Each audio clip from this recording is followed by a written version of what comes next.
led to a national inquiry. GBNews exists to make sure those concerns are put forward and people feel as though what they want to ask is put to those in power. We don't take orders from anyone. We ask the questions our viewers and listeners want answering. I know what's actually being discussed by my family and my friends. Us ordinary, hard-working British people have had enough. We've had enough. They're fed up with the same old establishment nonsense. Everything that we do is opening up conversations that others are afraid to go at. Why are you illegally bringing people into Britain? That is our job. Our job is to get to the truth. If it's important to you watching or listening at home, then it's important to us as well. That's what makes us the fearless champion of Britain.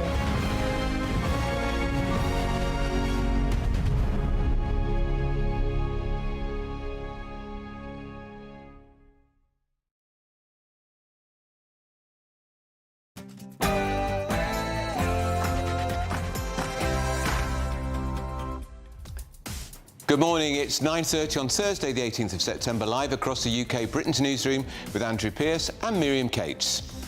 And Donald Trump's in town. This is truly one of the highest honours of my life. Such respect for you and such respect for your country. Well, the US president is treated to a lavish state banquet last night, but today it'll be less pomp and more politics as he meets with Sir Keir Starmer for trade talks. Yes, the president had all the pleasure of that Windsor state visit yesterday. Now down to business here at Chequers, talking about trade, about foreign policy. And of course, there's going to be that press conference this afternoon where pretty much anything might happen. And the royal family has been wooing President Trump. King Charles praised the special relationship between the UK and US, but will reveal why the First Lady's yellow dress stole some of the headlines. And meanwhile, the Princess of Wales dazzled last night. In the last few moments, Marine One helicopter has just flown over Windsor Castle and is landing inside the grounds to take President Trump to Chequers. And more migrant mayhem. The Home Secretary accuses migrants of mocking British laws as she vows to oppose any last-minute deportation appeals. Meanwhile, in Greece, sunbathers on the beach have a far more hands-on approach to deal with illegal small boat arrivals. And Kimmel cancelled. Breaking news overnight. US late-night host Jimmy Kimmel's programme is pulled from the airwaves for offensive comments about the murder of Charlie Kirk.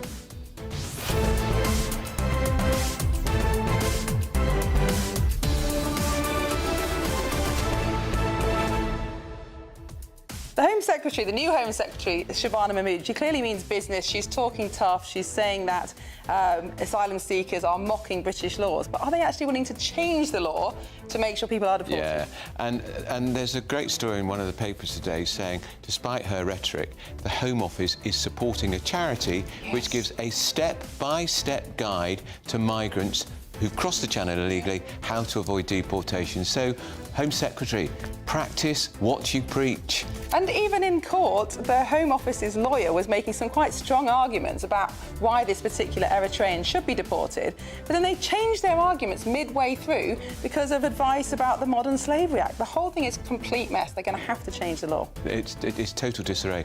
And did the Home Secretary attack the migrants and the human rights lawyers when the Tories were in power? She did not.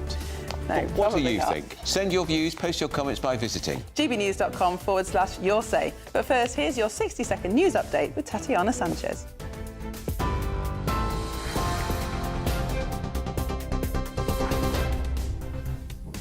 Good morning. The top stories. The US president is leaving Windsor Castle this morning to travel to Chequers for talks with the Prime Minister. It's following the promise of a £150 billion US investment. The Business and Trade Department says the agreements with American companies will create over 7,500 jobs in all areas of the UK. Well, last night, Donald Trump attended the state banquet at Windsor Castle, calling it one of the highest honours of his life.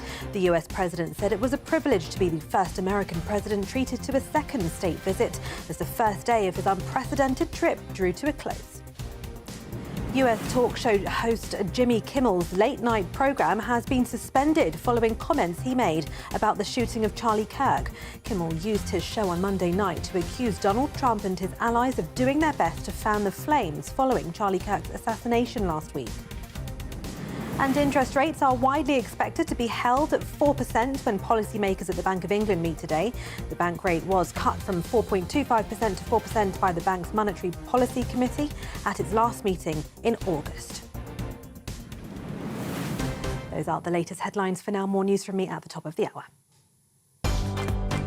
Tune into GB News Radio wherever you are. Online, on DAB digital radio, on TuneIn, on Radio Player and on your smart speaker. Just say, play GB News.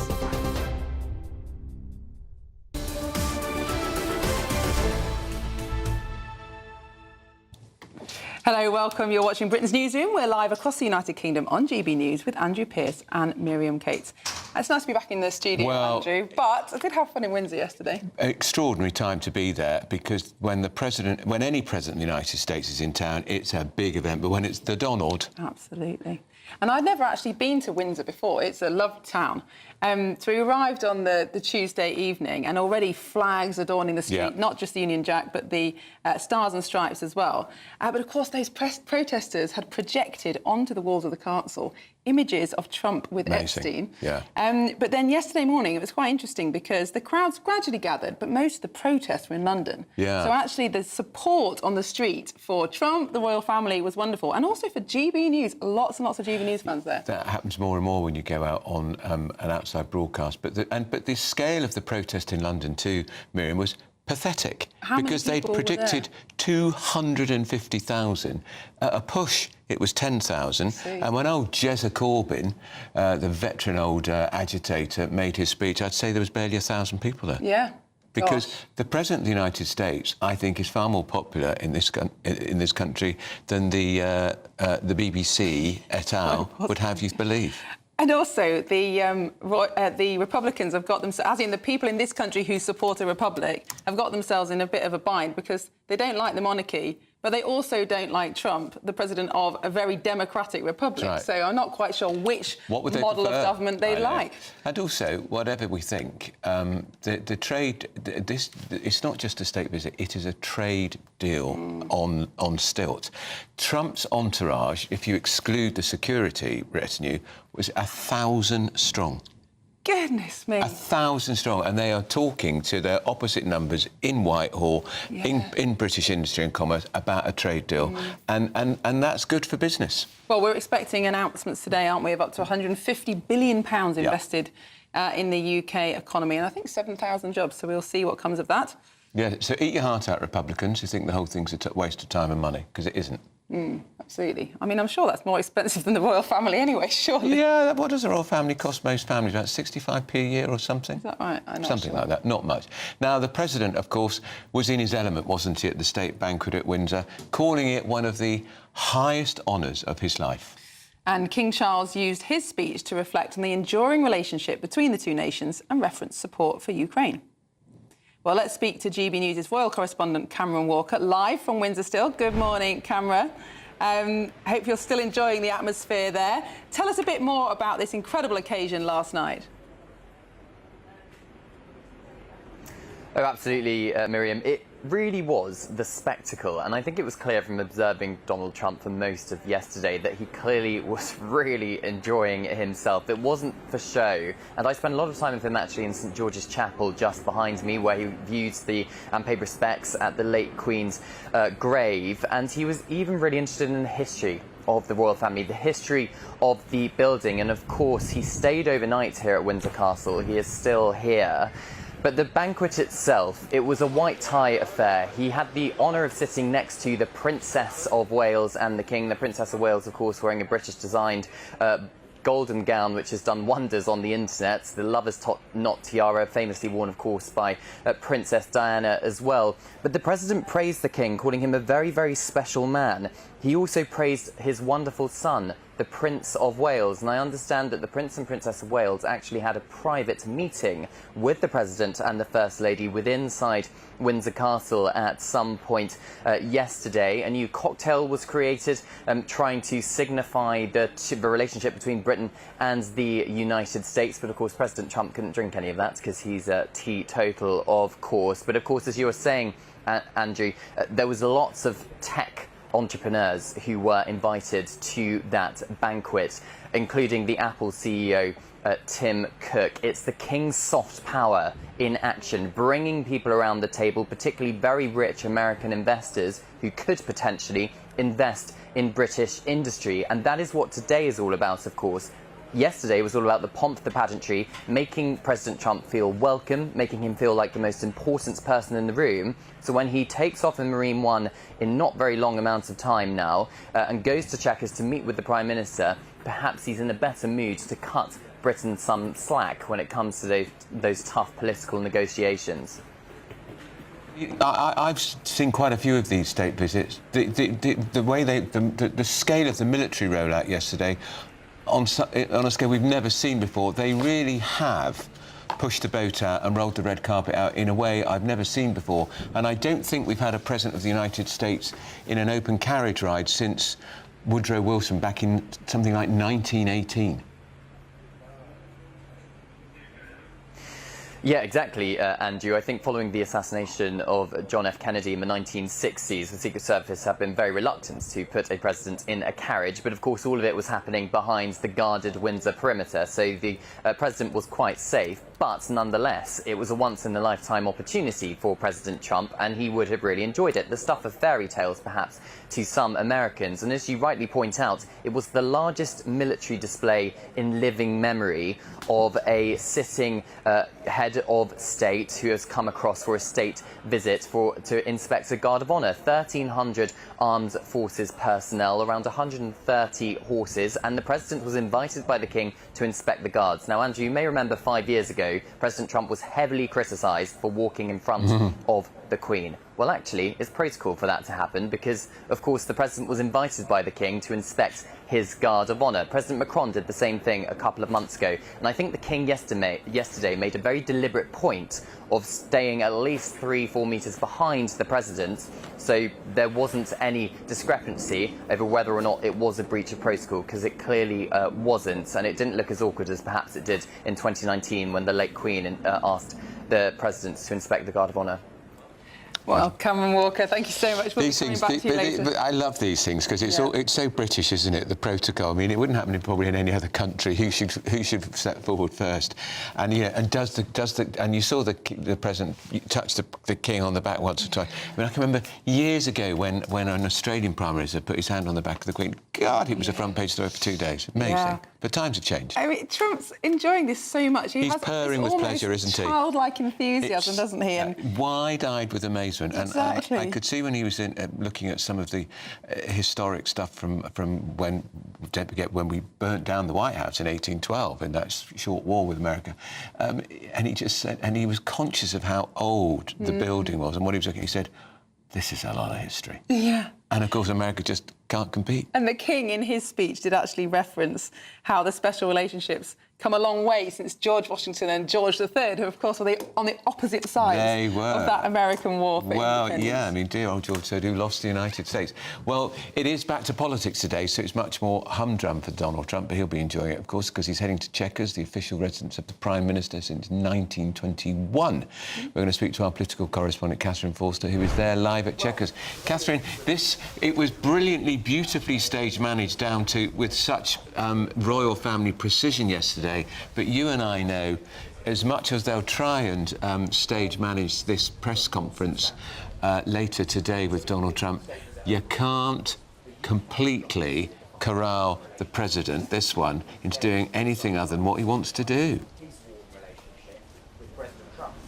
No, you absolutely can't. And for all the incredible planning, and I think everyone is agreed that yesterday really couldn't have gone any better, apart from maybe the weather.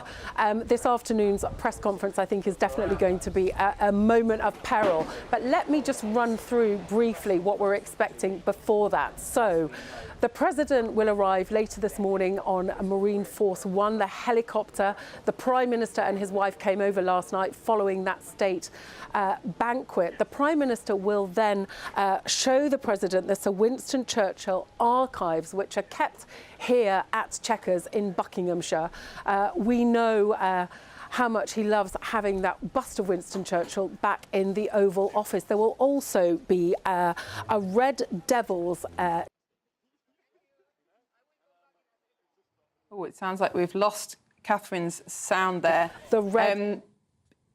But of course, yes, you're right, Andrew. I mean, everything could start to unravel at this press conference. Yeah, but I mean, that's part of it. I mean, the Prime Minister will have to think on his feet because, of course, when they had the joint press conference in the Oval Office, what was it, back in, was it February, it was dominated by Donald Trump. And then when they met again in Scotland, where he was on Donald Trump's turf, in a sense, because it was Donald Trump's golf course, he dominated again. But the Prime Minister is the host today, and I think he's got to be assertive and ensure that he dominates it. But it's very difficult to dominate Donald Trump. And lots of discussions are going to be about trade and investment. It was reported yesterday that the UK has given up on trying to cancel these steel tariffs. Which is extraordinary, because just about 2 weeks ago we were being told by this government, by the business department, that the tariffs were going to be reduced from 25% on steel and aluminium to 0. Yeah. And yet in the last couple of days we now know that that's not going to happen at all, unless that is a white rabbit that's going to be plucked out of a hat by the President. Potentially, but I think they're going to try and bring some good headlines with this £150 billion of investment, which could be good for jobs, but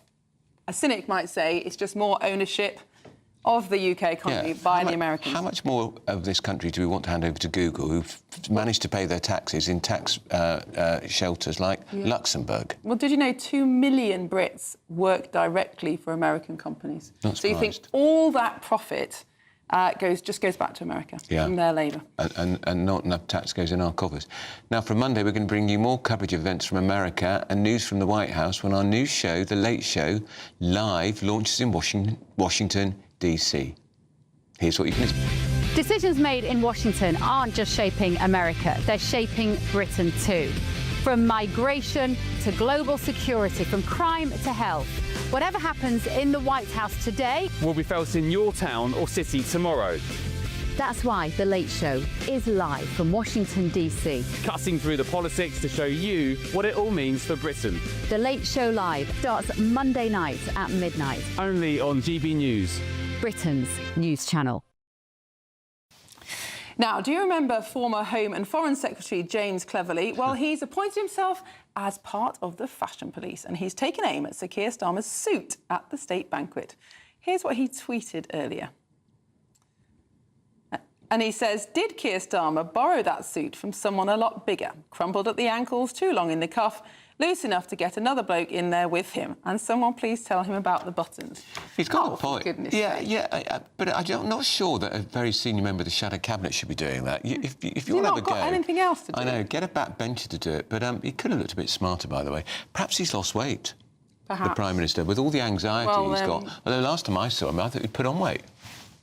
Bit jowly. Can't say I've noticed, Andrew, but obviously James Cleverly has, and I'm glad he's got so much attention to detail. Shame he didn't stop the small boats. Yeah, exactly. Now, up next, the Home Secretary, Shabana Mahmood. Guess what?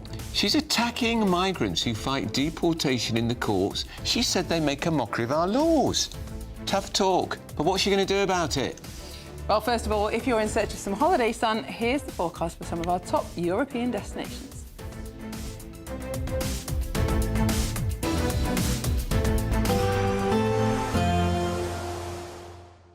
Can't wait to get in that sea. Lovely and warm. Just like the feeling of having great travel insurance. All Clear Travel Insurance sponsors GB News Travel Destinations forecast. A northerly breeze bringing a slightly cooler feel to some of the Greek islands for the next day or so. Meanwhile, in the Canaries, temperatures above average, over 30 degrees through Friday and Saturday. 1 or 2 showers over northern Spain, but most of the beaches dry, fine and sunny, and some lovely sunshine to be had across Italy. Sunny in Greece. As I said, there is a bit of a breeze blowing. Temperature will be rising in Santorini as we go through the weekend. At the same time, we'll see those temperatures dropping off a bit in Tenerife. All Clear Travel Insurance sponsors GB News Travel Destinations forecast.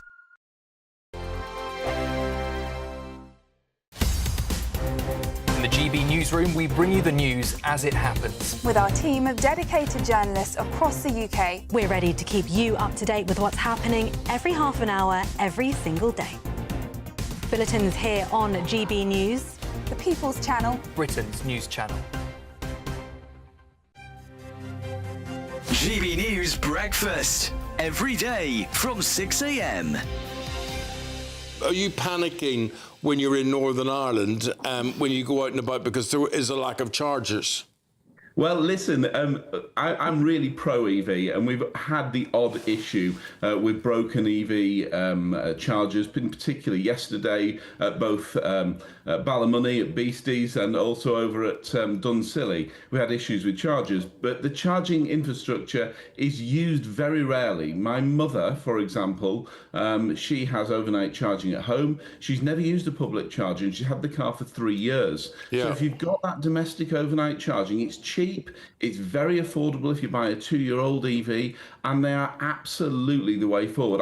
I'm a Yorkshireman. I don't like parting with my brass. I want to get cheap motoring, and for less than a penny a mile and a car for less than 20 grand to start with, you know, it sounds a bit blasé saying £20,000, but relative to what these cars are new, they're incredible value for money. And we're seeing mass adoption. There's a garage in Richmond in North Yorkshire that sells more than half of the cars they sell are electric vehicles, and that's in a rural Dales area. So it's about having that domestic overnight charging and not having to rely on public infrastructure. Danny, where it doesn't convince me at all is, right, so I'm living in London and I want to go to see Manchester United, and I might get there, but am I going to get back down again? Or worse still, if I'm not on full charge, I'm going to miss kickoff because I'm going to have to rely on a public charger somewhere. So is that the sort of anxiety? I mean, you were talking about range anxiety there, Ellie. Is that the sort of anxiety people have? I mean, I genuinely have that. Despite what we were hearing there from Fraser. GB News, the People's Channel.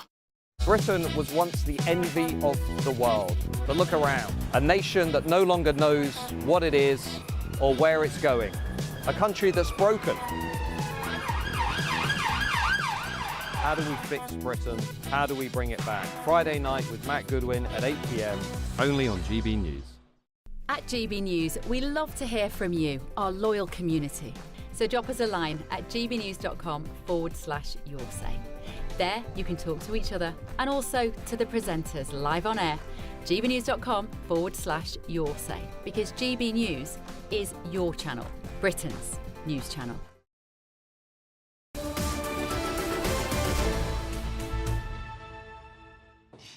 Welcome back to Britain's Newsroom with Andrew and Miriam. Andrew, I don't know if you remember a few weeks ago when the government announced this one-in, one-out deal. Yeah, I do remember it. You were rather sceptical No, that it would... it was 2 months ago, actually. Oh, was it 2 months ago? You were rather sceptical that it would be effective. I said it would not work. It was a gimmick, and it was panic because of the surge for Nigel Farage's reform in the polls, and so it's come out. So it's proved to be, because this week I don't know how many migrants have been blocked by the courts, but the man who explained it all to us, of course, is our Home and Security Secretary, Mark White. Mark White, you and I said it wouldn't work, but what I'm really intrigued by, this one in, one out. OK, so you've pointed out 5,600 migrants have illegally crossed the Channel since it was announced by the then Home Secretary back in July, who the Prime Minister then had absolute confidence in, even though he moved as Foreign Secretary in the last reshuffle. But what about the French, the migrants in France who are about to come to Britain? Are they still going to come here? Well, conveniently, the government won't talk about that at this moment. They won't say anything about it. So that's yes, then? What we've been told is they won't get into hypotheticals. But we know that... Hypothetically, if someone in, one out. So they will have picked people in France to cross the Channel legally and to be settled here. So... they're not going to tell us. And I can exclusively reveal there isn't a single legal challenge against France returning or deporting these people to the UK, of course. And the people that are coming here obviously want to come here. But listen, this has become completely farcical now. And you could argue that Labour is just getting a taste of what the Conservatives faced, not just for weeks and months, but for years, as they tried to enact the Rwanda policy. And it was constantly met with challenge after challenge that went through from, you know, immigration courts to high courts to courts of appeal to the Supreme Court and back again, before they eventually got to the point where all of the legal channels and sort of appeals, it seemed, had been exhausted, and we were at the point where the first flights could have taken off to Rwanda, but what did Keir Starmer do? On his first day in office, he scrapped Rwanda, didn't even give it a chance, and who knows where we might have been. There's a lot of, you know, scepticism about whether it might have worked. Personally, I think it could have worked if the government committed to putting 100% of those crossing over to Rwanda. It would have only taken 2 or 3 weeks. The business model would have collapsed, and, you know, it could well have worked. Mark, some of us warned at the time that even the Rwanda bill didn't exclude these individual human rights claims, which is exactly how this Eritrean man has been let off this week. And so there was some scepticism, but even though the Rwanda Act was much stronger than anything that had gone before it, it still was possible for an individual to bring claims under the Human Rights Act. And once one person has found out a way, a particular argument, then really the whole deal's off. And of course, it's not the person, it's this team around him, from your human rights lawyers, your NGOs, your charities, all around the individuals concerned, advocating on their behalf. And they are expert now. They've had years to perfect this, and they know the levers to pull to try to get a decision overturned, to try to disrupt that process. And that's exactly what's going to happen. OK, Shabana Mahmood might be successful in arguing in the Court of Appeal that they should have, and all they're arguing is that it shouldn't be 2 weeks that this person has got for the Home Office to decide whether they are a victim of human trafficking, modern slavery, but it should be reduced further. They might be successful in that, but there'll be another challenge on other grounds. It's there. The system is there. The lawyers, you can say, can, you know, capitalise, of course, on that system because they want to do the best for their client. However, many people, you know, might perceive that as actually being disruptive and against the will of what the people want. But they're actually going looking for these clients. We've learned today that a charity called Bail for Immigration Detainees, which we understand have had funding from the Home Office, giving out a step-by-step guide to illegal immigrants, telling them which points of argument they might be able to use to get out of being deported, probably where to find a lawyer. Exactly right. And that's because what you've got now, as I say, wrapped around each and every one of these asylum seekers is an industry. It is an industry that begins long before they even enter this country, when they're en route with the people traffickers in the first place, the people smugglers who advise them on the best way forward, to throw away your mobile phone, to throw away identifying documents so that you can actually invent a backstory that stands you much more of a chance of actually having your claim accepted at the end of the day, and all the way through to the Care for Cali and other charity groups that are on the other side of the channel, giving that advice to them as well. So, you know, whatever you do as a government to try to counter it, there will always be an answer from these groups advocating on behalf of the asylum seekers. Now, coming out of the ECHR might be one way of trying to mitigate some of it, but I don't think it's going to end the legal challenges. They're still going to go through the courts. Well, it's the Modern Slavery Act that's actually being used in this particular case. And we'll still have human rights laws in this country that can be appealed to, and that will take time to go through the court system as well. And awfully difficult for the Prime Minister to change this culture, bearing in mind, what is he? A human rights law? Well, absolutely he is. And the thing I think that's worth mentioning as well about the issue of the appeals and those coming across the channel, many of those coming across the channel actually get accepted for asylum anyway because of the countries that they come from, that are deemed to be unsafe, and that is one aspect that is difficult for the government to counter. But I think those who drew up the human rights legislation in the first place, the Refugee Act and alike, could never have imagined that it would have expanded to this degree. That you've got so much of the world that's on the move at the moment, and that's only going to grow as connectivity grows, as desperation in many countries grows because of lots of different factors, and they are capitalising on an act that was never really about the kind of mass use of the asylum system that we see now. I'm sorry, I know it's infuriating, but they brought it on themselves, this lot. They weren't whinging about the human rights lawyers when the Tories were in power, were they? No. Were they? Point well made. Quite. Extraordinary. I mean, he's from Eritrea, but the claims about modern slavery are during his journey through Libya. Sudan and Libya. Yeah. I mean, how could you possibly prove that someone hasn't been exploited in some way when you've made that enormous journey? And the other thing is, when he landed on our shores and was questioned, and part of the questioning is, have you been a victim of human trafficking and modern slavery? No. They say, apparently he at that point said he wasn't, only to change his story further down the line. Well, let's bring some happier news. Thank you so much, Mark, for that. We'll be returning to that story later. But let's go now back to our GB News royal correspondent, Cameron Walker. He's live at Windsor. Any sign of the president yet?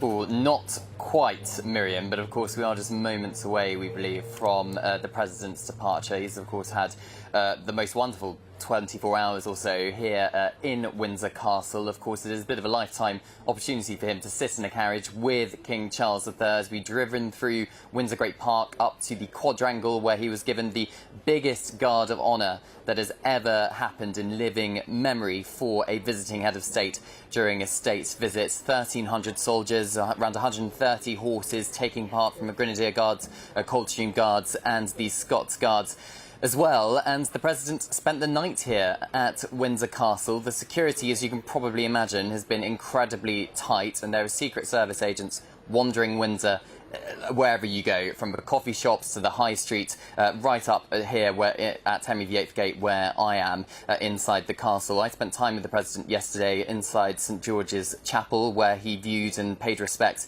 at the grave of Queen Elizabeth II. Quite a poignant moment for him, because of course he spent quite a lot of personal time with the late Queen Elizabeth II, but also he had a bit of a nod to the next generation as well, spending time with choristers at of the local choir here at St George's Chapel, listening to them perform. But of course the state banquet yesterday was perhaps the piece de resistance. He got to sit next to the Princess of Wales, who was wearing a British-designed golden gown with the lover's knot tiara, made famous by Princess Diana wearing it, of course. And in his speech, he describes the king as a very, very special man.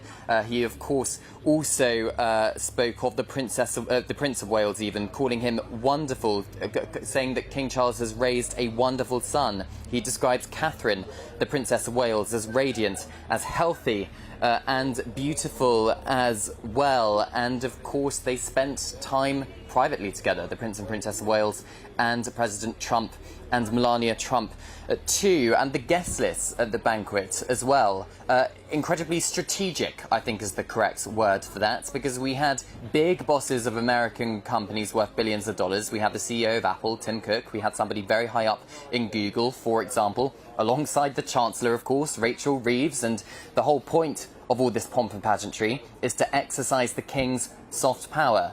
It is Prime Minister Starmer's ace card, the royal family here, because that soft power could, it's hoped, go a long way for when President Trump ends up at Chequers later on this afternoon or this morning, where he will be spending time, of course, with the Prime Minister, and maybe he will cut the United Kingdom some slack. And I think it was very telling, Andrew and Miriam, in President Trump's speech, he says we should make Britain great again, which sounds very similar to his campaign slogan, Make America Great Again. And last night when I left this position outside King Henry VIII Gate, there was some young British men wearing MAGA hats and carrying Trump Pence 2024 signs, which I think was quite telling. But of course, there was also a lot of protesters here, as you can imagine, in Windsor. A pro-Palestine protest, very noisy one, turned up, and so there was a bit of a standoff perhaps between pro-nation, pro-patriots, pro-Trump protests and the pro-Palestine protests as well. But all in all, what happened behind closed doors inside Windsor Castle really all went without a hitch. It couldn't have gone better in terms of diplomatic relations. Let's see, of course, if there's going to be a rerun with Chequers this afternoon. Walker, who is on Trump watch at Windsor Castle, where we're expecting the President to leave shortly to go to Chequers, where our political correspondent Catherine Forster is waiting. Catherine, big moment now. This is the hard graft. The pomp and pageantry is done. The hard graft is going to happen at Chequers.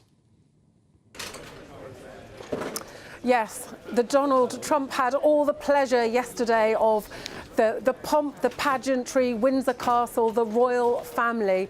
And today it's business, it's politics. The sense of anticipation here is quite incredible. I got here at 5 o'clock in the pitch dark. Now there are hordes of press. There's a lot of people with earpieces walking around, a load of Americans and big cars toing and froing as well, because this is really what it's all about. Yesterday was about getting Donald Trump in the best possible mood, making him feel as kindly disposed towards Britain as possible. The royals did an incredible job. Nobody does it better, really, do they? And of course we know that Trump loves the royal family, loved the late Queen in particular, and regards the King as a good friend. Now the Prime Minister, quite strangely, given how different they are, seems to have also struck up a very good working relationship with him. He arrived here last night after the state banquet to get ready, and we're expecting the President in the next hour or so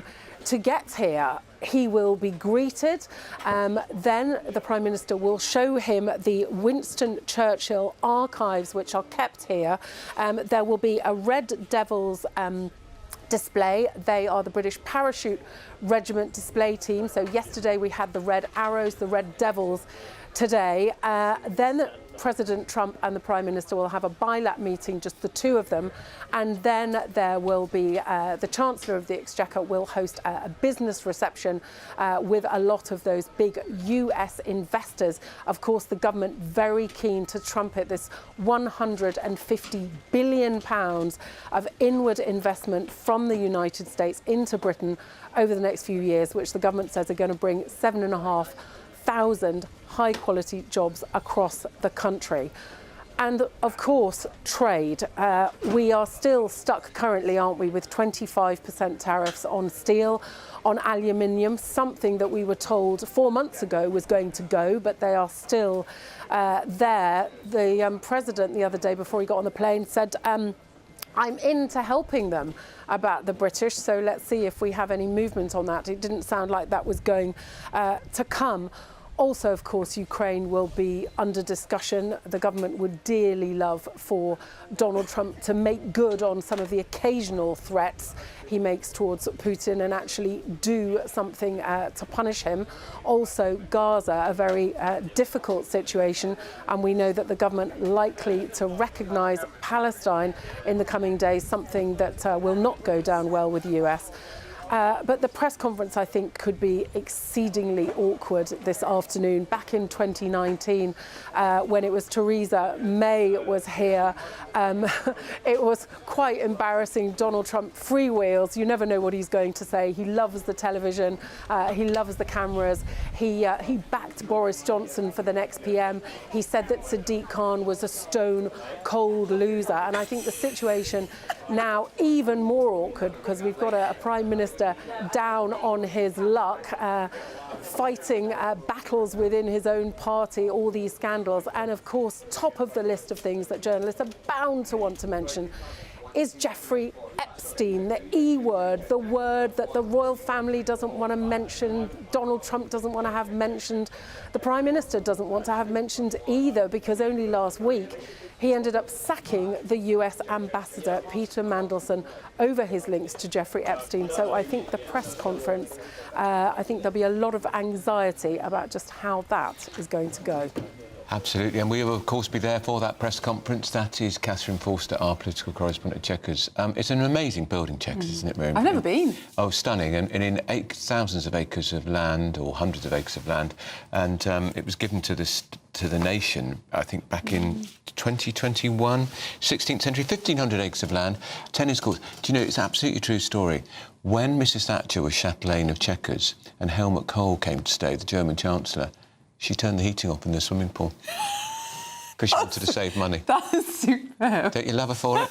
She turned the heating off because she was saving money. It's but also she couldn't stand Helmut Kohl. That's a wonderful trick to play. Not very diplomatic. Also, of course, famous for the failed Chequers deal that brought down Theresa May. I forget which year that was, 2018? Or, yeah. Where they tried to agree a Brexit deal, but... Boris Johnson resigned off the back of it. And David Davis resigned. David Davis went first, and then Boris Johnson followed, and she was gone not much long, But they were all gathered. After. I think it was a hot day. They were all gathered outside in the garden, and all the press were flying around. Yeah. Of course, this big news. Well, let's hope it's happier news today, although you never know what Trump is going to say. And I think one of the successes of this government, and I think most viewers probably think there haven't been many, but has been to build this very good relationship with the Trump team, despite the fact that Starmer and Lammy and a number of prominent Labour politicians have been very, very critical of Trump in the past. Well, back in 2017, one of the MPs who signed a motion saying, "Do not let this man in Parliament," was our new Foreign Secretary, Yvette Cooper. They haven't let him in Parliament, have they? they? The Deputy Prime Minister, David Lammy. That was just 8 years ago. Well, it's interesting that the visit is happening when Parliament's not sitting, so they haven't had to let him inside. Well, let's go back to Windsor now with Cameron Walker, who is awaiting the exit of Trump and his entourage. Cameron, any sign yet of the beast? I can't see Cameron yet. Not the beast quite yet. This, of course, is... yes, hello, can you hear me? We can hear you, we can't see you, so Hello. Describe what you're seeing. I'm assuming you can hear me. You can, perfect. We can. No problem.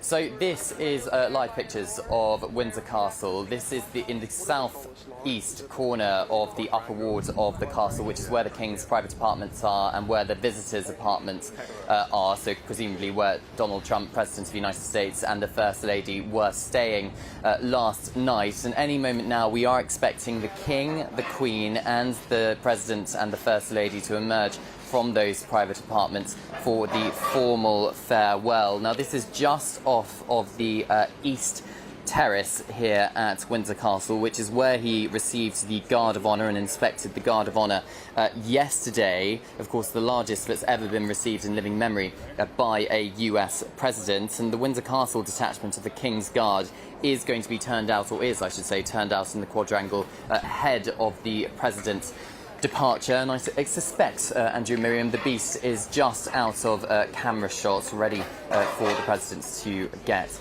into it. I actually saw it up close yesterday because I was inside the grounds of Windsor Castle, and it is the most heavy limousine I've ever seen. Very thick doors, bulletproof windows, and I'm sure lots of gadgets to keep the president and the First Lady safe. Let's see if they're a bit jet-lagged. Of course, we had the state banquet yesterday inside the castle, which is in the state apartment, so the other side of Windsor Castle from what we are seeing here. It's one of the oldest occupied castles in the world, if not the oldest occupied castles in the world, which President Trump is clearly in awe with. We saw him when he was being told by various staff members about the history of the castle, the history of St George's Chapel yesterday. He was clearly incredibly interested. He loves the history of the royal family. He loves the pomp. He loves the pageantry. But this is the very tail end of that pomp and pageantry ahead of those tough political negotiations that Catherine Forster was telling us about earlier, taking place at Chequers. So this is the final chance for King Charles and Queen Camilla to wield their soft power when it comes to buttering up the president, for want of a better phrase, of the United States of America, and shoring up that special relationship with which both he, the president, and His Majesty the King spoke of at length in their speeches inside the state banquet yesterday, talking about the shared history between the two nations, the fact that it's the 250th anniversary of the Confederation of the United States next year, and clearly back then, England and the United States were not the best of friends. But of course, since then, we have very much strengthened the relationship to NATO allies, of course. Yesterday, slightly disappointing because the F-35 flight display was cancelled due to the weather. It was meant to be the first time that fighter jets of Britain and the United States, the F-35 jets in particular, would be flying in unison together during a military display over Windsor Castle, over the heads of the President and the King as well. But of course it was incredibly windy yesterday out on the East Terrace, which is just behind the shot where you are seeing here inside the private parts really of Windsor Castle. It's really rare that we are granted this kind of access to this part of the castle, and it's where famously the late Queen as well, this part of the castle, spent a vast majority of her time in her final years when she came back to Windsor Castle when she left London during the coronavirus pandemic. And it is where, of course, where Prince Philip passed away back in April 2021. And then, of course, the Queen went off to Balmoral to spend her final weeks and final days. But it is, of course, also the place where the King would host heads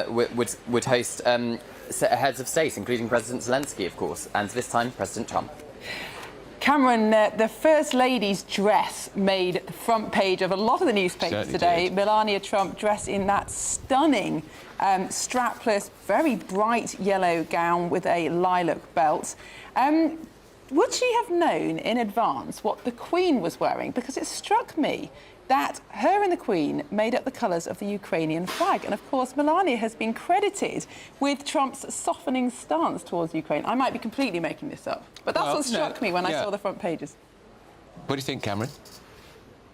Well, I think the royal family always does a lot of stuff with images, doesn't it? I think it would take quite a lot of coordination with the First Lady of the United States to match the colour of the Ukrainian flag. But of course, the Queen was sat next to the First Lady of the United States. It was a Carolina Herrera gown by Flotus wearing the yellow dress, and Fiona Clare for the Queen, that royal blue. And it did, of course, symbolise the Ukrainian flag. Whether it was deliberate, I couldn't tell you. Only royal aides would be able to tell you that, or the Queen and the First Lady herself. But of course, it has portrayed that image of a standing with Ukraine, and of course has created lots of commentary around it. And by extension, in the King's speech last night at that state banquet, he spoke about the joint efforts between the United Kingdom and the United States to support Ukraine and also deter, and I quote, the aggression of Russia, of course. So all of that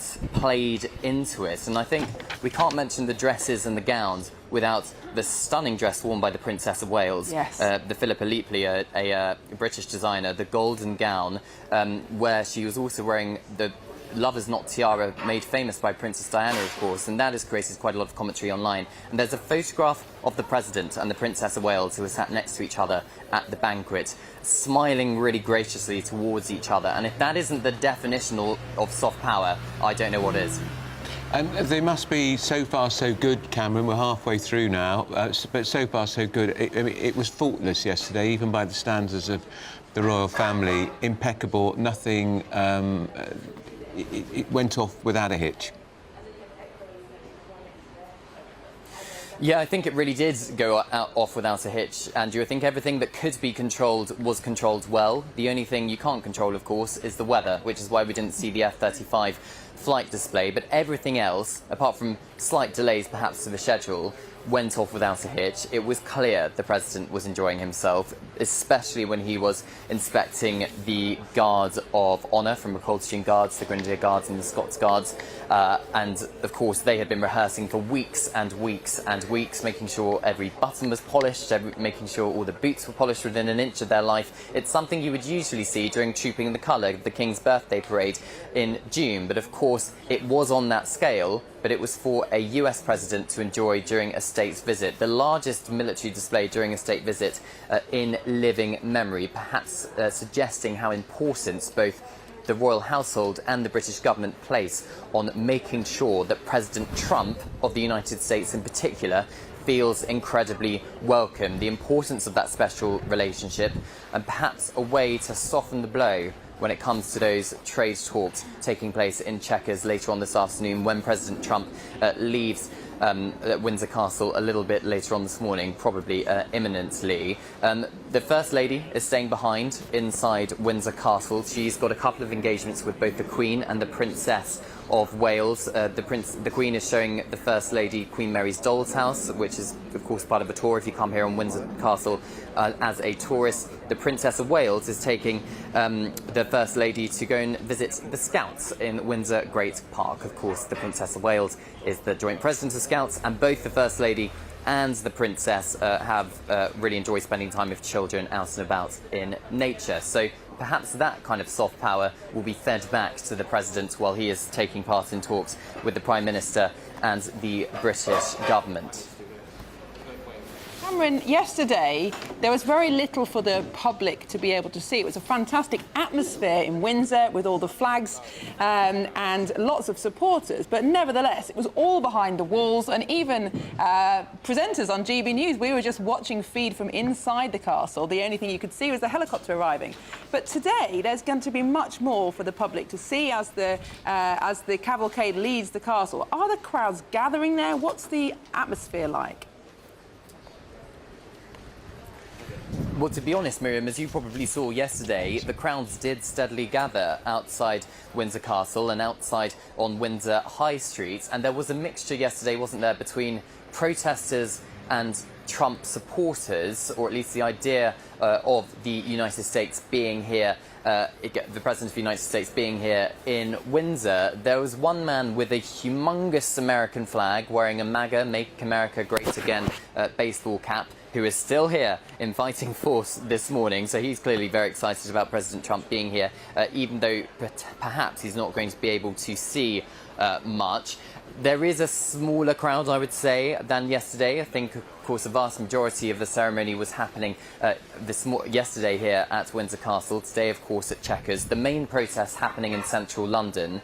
There were a couple of smaller protest groups which showed up in Windsor Castle yesterday. I think the most high-profile one probably was the night before the President arrived here in Windsor, where a small number of protesters projected an image of President Trump and the convicted late paedophile Jeffrey Epstein onto one of the towers here at Windsor Castle. 4 people have been arrested on suspicion of malicious communications by Thames Valley Police for that stunt. But on the whole, the other protests that have been here, one of them was very noisy last night, a pro-Palestine protest, but it was very peaceful. There's been no scuffles here in Windsor, and even those who were slightly clashing with the anti-Trump protesters here, who are here to support Trump, it was all very civil and all very cordial. So it has been quite democratic, let's say, outside Windsor Castle. Whether or not we're going to see the President out here on the High Street remains to be seen. But I think a lot of us here are waiting with bated breath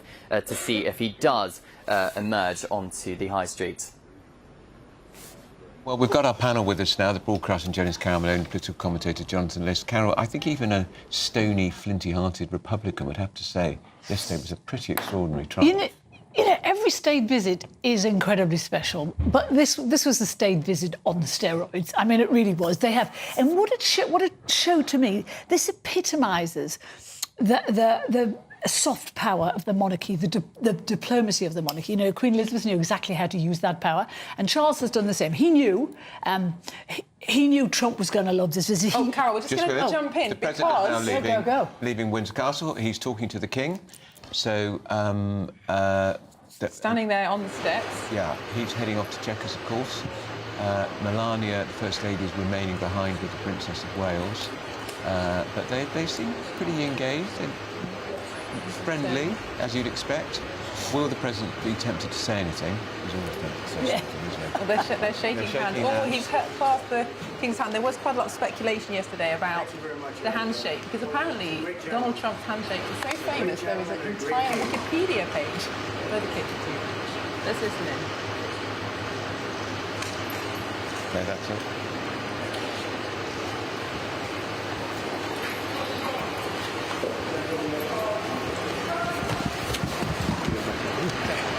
Yeah, we're just going to go along with it. Yeah, isn't leaving. We've got a poor picture here, so that's... It's very interesting, because remember the last time Trump came on his state visit, he walked in front of the Queen and he got absolutely slated for it, when in fact, it's absolutely the right thing to do. It's protocol that the visitor goes first and the monarch goes second. And he was inspecting the guard. He was inspecting the guard at the request of the monarch. But Charles very pointedly yesterday let Trump walk in front. Yeah. He was making the point that last time he did not break it. So this is him leaving in the famous car called the Beast. Yeah. Jonathan Liz, that is some beast. Do you think he'd get a congestion charge? No, I don't suppose that he'd have to pay the congestion charge. Look, I hate to spoil the party, but this is an absolutely disgraceful, nauseating display of sycophancy. I feel completely humiliated to be British, and so should all of us, to be honest. I mean, this is look. No, let me finish. No, Carol, let me finish. I'm sorry. Now, I'm not saying that we shouldn't have a relationship with the President of the United States. Of course we should. I'm not an idiot. Of course there needs to be a deal of pragmatism. No one expects that when someone like Yvette Cooper shakes hands with Trump, of course there were some people who put that side by side with a speech she gave in 2017 at the rally against Trump, when she was, sort of talking about his grab and by the you-know-what remarks, and how that was legitimising sexual assault, and how young girls shouldn't have to expect that from their leaders. Right, now I'm saying that, of course, she's the Foreign Secretary. She couldn't boycott it. Can we talk about why you said yesterday was humiliating for everybody who's because when you have someone who is so nakedly dictatorial, a wannabe tyrant, a fascist in every sense of the word, coming to this country, and we bow and scrape and grovel to this man. Now, here's the thing. It's about the state visit, OK? This is the point I'm trying to make. Well, make it. Hurry up so someone else can get in. All right. So, when you have, there is nothing wrong with meeting and engaging with this man, absolutely. But when you offer the one bit of leverage you have, which is to be feted by the royals, which is obviously the one thing you know that you have that he wants, you do that in return for something else. You do that if he's offered you something that you want. We've just got to go, Jonathan, we're going to continue, we're going to go back to Cameron Walker in Windsor Castle. Cameron. Hi there, Andrew. Well, as you just saw there, the President left in the Beast from the quadrangle and then drove through George IV gates towards the long walk of Windsor Castle, which is the opposite end of the castle to where I am. So I doubt he's going to drive past me, but of course do shout if he does suddenly appear over my shoulder. But of course that's kind of it, isn't it, for the ceremonial part of this state visit. The King has done all he can in terms of wielding his soft power for the President of the United States. That soft power is over. The King has been wined and dined. He's had the pomp, he's had the pageantry, the largest military display in living memory for a state visit. He's had a beating retreat, he's had a RAF Red Arrows display, a magnificent white tie state banquet. He's got to sit next to the Princess of Wales and have dinner with her for 2 hours, have private meetings with the Prince of Wales. He's got to pay his respects privately at the tomb of Queen Elizabeth II, and of course meet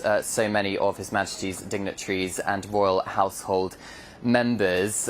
So really it's up to the politicians now to take advantage of the hospitality that that the King gave President Trump ahead of these tough political negotiations at Chequers.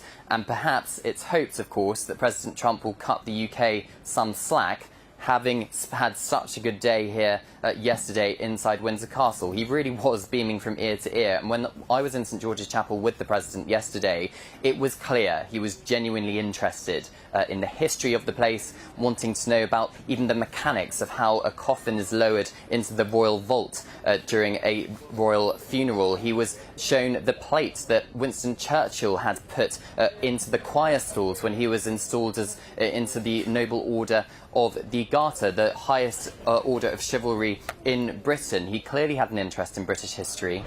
But now, of course, it's for the tough political negotiations to take place. And we are expecting, of course, the President to leave Windsor Castle grounds in the next couple of minutes and make his way to Chequers and meet the Prime Minister. Cameron Walker at Windsor Castle. So, Jonathan, just to finish your astonishing claim that we should all feel humiliated by the extraordinary success of the state visit yesterday. Well, I think I made my point, Andrew. The person I feel sorry for is the king, because we know that the king is by nature more bent towards kind of sort of progressive causes. He cares about the environment. He cares about human rights. He says so many, many times. We know that he was opposed to the Rwanda deal, for example. To have to sort of bend and scrape and pretend to be friends with this man, I know, and I feel sorry for him because he clearly hates it. Okay, can I just come in there? You actually just said that this was disgusting, we should all be humiliated. Do you have any idea the mess that this country is in at the moment? We have just lost a $1 billion deal with Merck, the pharmaceutical company. AstraZeneca has just pulled out of this country, a $400 million deal. We're trying to get trade concessions from Trump here. The way to get business back into this country is to actually, yes, suck up to the leader of the free world. And to say it's disgusting to invite him in, that it has echoes of fascism. He is the democratically elected leader of the free world, of America. You insult the British people by saying he's a disgrace to be here. You insult his office by saying it's a disgrace to be here. Don't disgrace his office. He disgraced his office. The president? No, he does not. Of course he does, Carol. You've criticised him before. I'm sorry. The guy, in terms of being a president, in terms of being a viable president, his country is now coining in trillions thanks to his tariffs. What, in taxes on the American people? Well. But that's an interesting point, though, Carol, because Jonathan said that we shouldn't be rolling out the red carpet unless we're getting something in return. We are. Now, it's quite interesting that we're going to sign £150 billion, in theory, of foreign direct investment today, which is way surpasses anything that Chinese have ever offered us. And despite the pain of the tariffs, the UK has actually done quite well comparatively to that. So maybe we have got something quite good. That was negotiated. The trade deal was negotiated separately to this, and it's the only trade deal in history where you end up with more tariffs than when you started.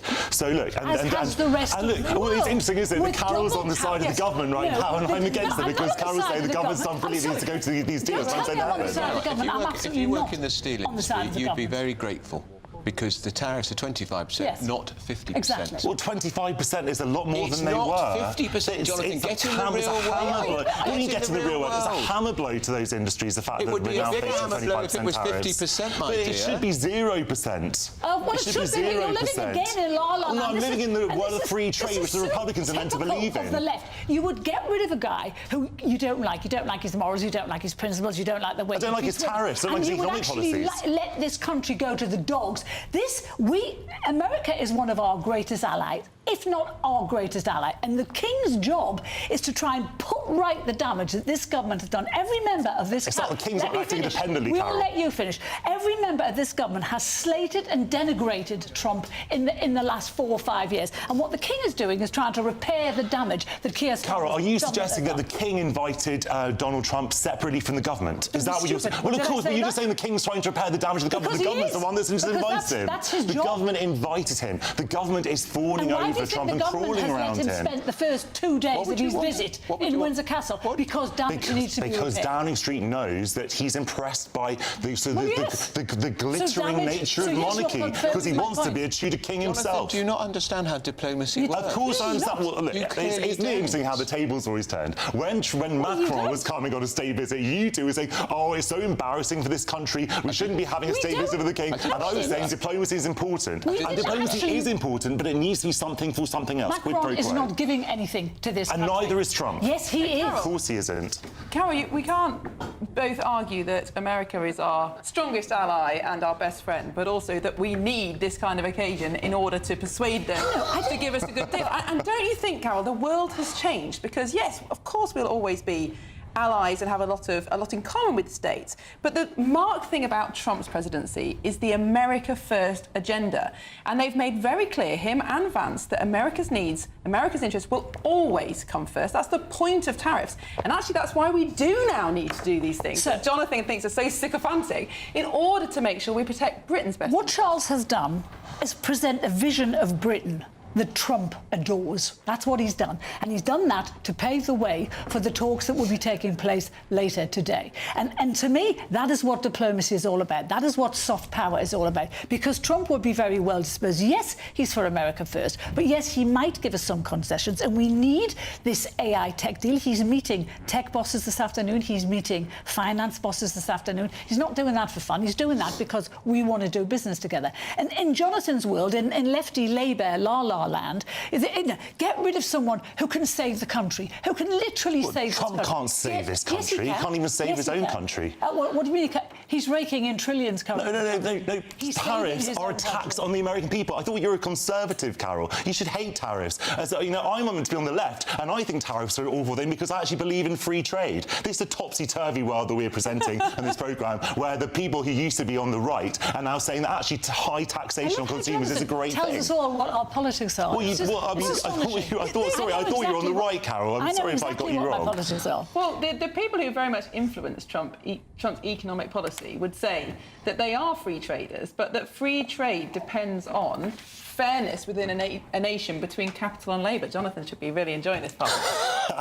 and that actually the problem with globalisation and the problem with shifting labour all the way around the world means that there's no connection and no responsibility anymore between the people who own the factories and the people who work in the factories. And actually what the tariffs are trying to do, and Jonathan ought to support this, is improve the lot of American workers. Yeah. You can't... Now, it might not work. The policy might fail. And it might cause massive inflation, as Jonathan has said. But surely you can support the aims of doing that, to reindustrialise America. No, of course not. The tariffs want to do two things at the same time. They want to sort of punish those countries that are actually producing things that America can't produce, and also to get manufacturing back to America. And if obviously you do that, then the tariffs would have to go. So is it to bring in revenue, or is it to bring back manufacturing? It can't be both of those things. Well, it might be if you're Donald Trump. Look, and the other thing that I think that we really ought to talk about is free speech, because this is something that the right is talking about all the time. And only yesterday, a very famous talk show host in America, Jimmy Kimmel, was cancelled indefinitely, his show, for saying things that weren't even particularly offensive about Charlie Kirk. Yeah. They did not cross the line, but because the head of the FCC, the Federal Communications Commission, now equivalent of Ofcom, who's a Trump appointee, was saying that these comments are bad, and because the parent company wants to have a merger that needs to be approved by the government, they've basically taken fright and cancelled this guy. Now, that is not democracy. OK, thanks, Jonathan. We will come back in a minute, but we're going to go to Catherine Forster, who is at Chequers, getting ready for those all-important political talks later on. Catherine, what can you tell us from Chequers? Yes, well, the number of people building here, it's quite something. A couple of moments ago, there were a couple of bagpipers standing by the door at Chequers. If we can just pan round, you can see all in their finery, waiting to play the bagpipes. Of course, Donald Trump's mother was Scottish. He loves Britain, we know that, and in particular, Scotland. Also, we expect that the helicopter, he was taken in the beast to get onto the helicopter, will then, we expect, be coming on to Chequers in the helicopter, Marine One. It's not a helicopter in particular. Marine One is whichever helicopter the US president is travelling in. It's going to land, we think, over there. I can see, I think, David Lammy, the Deputy Prime Minister now, and it looks like, can't really see from this distance, possibly John Healey, the Defence Secretary, already down on the grass waiting for the President's arrival. And then the Prime Minister, of course, came here last night to Chequers following the state banquet at Windsor, along with his wife, to get ready. Huge numbers of press, as you would expect, huge numbers of Americans. It is quite incredible. All the stops have been pulled out because, of course, this is an unprecedented visit, the only time that this has ever happened. The royal family could not have done a better job. But all of that, and the most important element for Donald Trump, let's face it, because of his love for the royal family, all of that ultimately to try to get a better deal from Donald Trump, whether that's in terms of steel, tariffs, or whatever. He is the most important man in the world. America is critically important. He said yesterday that this visit was truly one of the highest honours of his life. Now, the talks that follow today with the Prime Minister and the President, and then with business leaders, let us see what that yields. We've already heard of this £150 billion investment coming our way from US companies. And then, of course, there will be the press conference. You never know how it's going to go with Donald Trump. He realises that it's great television. He could be asked absolutely anything. And I think there could be potentially some pretty awkward moments coming during that. It's impossible to control that because Trump normally will take questions from every single reporter who's there. Whereas the Prime Minister will often restrict it to 3 or 4 broadcasters and 1 print journalist. That's your lot. Exactly. It's an entirely different approach. When you go to a press conference with the Prime Minister, they have a list. They know who they're going to give the question to. Generally, you know as well if you're getting a question or if you're not. With Donald Trump, basically, he will look around the room, he will pick people, and it could go on and on and on. And I think there's inevitably going to be awkward questions. Yes, there'll be questions about trade, there'll be questions about Ukraine, Gaza potentially. We know there's a difference of opinion there. The government is likely to recognise Palestinian statehood this weekend, but also really difficult about free speech, potentially, something that the American administration feels is under threat here. Maybe the Chagos Islands, that could come up. And of course, Jeffrey Epstein, because it's a huge embarrassment, isn't it? Our US ambassador until last week, Peter Mandelson, the Prime Minister had to sack him last week. We've got an interim ambassador here, sacked over his dealings with Jeffrey Epstein. And of course, that's something that not only does the Prime Minister not want to talk about, but the President absolutely does not want to talk about Jeffrey Epstein either. He does not want to release these files. He says the whole thing is a hoax and a distraction. I think it's inevitable that that's going to be asked, though, however, don't you?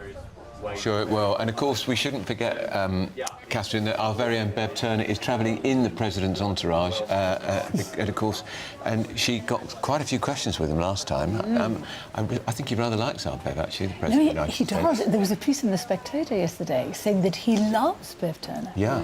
Absolutely loves her. Well, she's clever, she's outspoken, and she's striking. And she supports him slavishly. Well, I don't think you could say slavishly. I think she's objective, like she's about most things, Jonathan. Well, if only you were as objective about things more often. I don't think... I love Bev, but she's not objective, Andrew. And she did challenge him quite robustly, frankly. She did. And unlike... Because I've been veteran of these press conferences, the British press, they asked one question, that's it. But she went back to the President and asked again and said, yeah, but what? Yes. And I think he rather liked it. No, I think he did. And she got to talk to him on Air Force One. And she'd have talked to him on Air Force One over here. So I'm looking forward to her questions in the press conference this afternoon. So we've still got our panel with us, broadcaster and journalist Carol Malone and political commentator Jonathan Liss. And let's move the conversation on to these free speech challenges, because it's been quite extraordinary how the Trump government has zoomed in on these perceived threats to free speech in Britain and Europe. Of course, Vice President J.D. Vance used a Munich security conference speech earlier this year to challenge the whole of Europe, actually, about free speech. That was an extraordinary speech. You could see presidents and prime ministers' faces dropping as he attacked them. Deliciously uncomfortable. But what strikes me is that there may be issues with free speech in this country that are based on our legislation. So people arrested for tweets under the Public Order Act or the Communications Act, laws that were written before the internet age. But America has its problems too. It may not have any legislation that's preventing free speech, but people are literally getting killed for free speech. Well, obviously, look, being killed is against the law. What I that's obviously, but that's an obvious point. What I'm saying is that about freezes free speech. the Attorney General. What I'm sort of concerned about obviously political violence is deeply concerning, but what I'm concerned about in this context is that Pam Bondi, Trump's Attorney General, 2 days ago said that people could be prosecuted for not printing a Charlie Kirk sort of memorial T-shirt, for example. Flagrantly unconstitutional. People like JD Vance, and this is the hypocrisy at work, is openly calling for employers to sack people who do not sufficiently mourn Charlie Kirk. He said on the podcast, where he hosted Charlie Kirk's podcast this week, he said, call their employers if they celebrate the murder of Charlie Kirk. Now, if you either have free speech or you don't, and free speech means allowing people to say things that you might find abhorrent. Free speech does not include calling for the murder of anyone. It's not calling for the murder, it's celebrating the murder. If you're talking about what's going on in America, look to what's happening in this country, particularly from the left, I might add. And there is this disturbing trend now where young people in particular feel it's okay to call for the murder of people, to call for the death of people, to cheer at the death of people, to celebrate the death of people who say stuff they don't like. That is happening in this country. We saw it with the Oxford Union guy last week. We have seen it we just look to our social media. People jumping around cheering because someone is dead. And that's wrong, Carol, but I don't think they should lose their livelihoods or go to prison for it. Look to America. You don't think you should go to prison for you don't think you should actually be charged. If Alison Pearson is charged for saying something innocuous on Twitter, well, OK, she wasn't charged. She was pursued by the police in an investigation that went on way too long. If someone like her is going to be pursued, why isn't there's a difference between celebrating something and calling for the death of someone. Surely you can see that. Calling for the death of someone, that's inciting violence, that's inciting murder. Saying that making a joke about it after the event is different. Well, calling for the... I was talking... Are you purposely not listening to what I just said? On social media, people are calling for the death of people whose views they do not support. Well, that's a crime. I mean, Carol, you can't have it both ways. You complained when Lucy Connolly was arrested for that, and now you're saying there should be a crime when people on the left do it. Make up your mind. Isn't this the problem with the whole... I think she complained actually about the length of the sentence. Isn't this the problem with the argument, though? Well, do you think that she should have been arrested, Lucy Connolly? What I think is she should have had better legal representation. She was told if she pleaded guilty, it would be over and done with quite quickly. But do you think that she should have been arrested? She's a woman who doesn't know how the law operates. She was told to just plead guilty. OK, but do you think she should have been arrested, She did that to get back to her family. Do you think she should have been arrested for what she said? She should have certainly been questioned, but she should not have been jailed for 18 months. Well, I agree with you. I agree with you, actually. I don't think she should have been jailed, but I think that we need consistency. And what you have on the right in America... There's loads of consistency in the Labour government. There isn't, because you have cancel culture is in full swing in America, but because it's being done by the right against the left, it's somehow seen as OK. And I have to point out that when the Speaker of the Minnesota House of Representatives was murdered with her husband by a Trump supporter a few months ago, not only was there no sort of widespread condemnation by the right, but people on the right actually made jokes about it, and Trump didn't even go to the funeral and didn't even bother to phone up the government. Come back to this country. Let's talk very briefly about America. Let's talk about Jimmy Kimmel, who has been taken off air now. He's a very prominent chat show host in America. After Stephen Colbert was taken off his show a couple of months ago. Republicans, how they responded to Kirk's killing. He said the MAGA gang is trying to characterise this kid who murdered Charlie Kirk as anything other than one of them, doing everything they can to score political points. But they then goes on to say Trump's response to Kirk's death is not how an adult grieves the murder of someone he called a friend, it's how a 4-year-old mourns a golden... First of all, it's a late-night comedy show. You don't make fun of someone being shot in the neck. He wasn't making fun of Charlie Kirk, he was making fun of Trump's response. Checkers, Jonathan, because the President of the United States helicopter is landing in those beautifully manicured grounds at Checkers. That was basically the helicopter. He brought through with it. Miriam, it's extraordinary, isn't it? I mean, presidents don't travel lightly. No, that's for sure. So he'll be greeted, presumably, at the door of Chequers by our Prime Minister. So let's have a look. Catherine Forster is there for us, of course. There'll be security protection officers everywhere. Second helicopter is landing. But he's brought 3, so I imagine all 3 of them are going to land.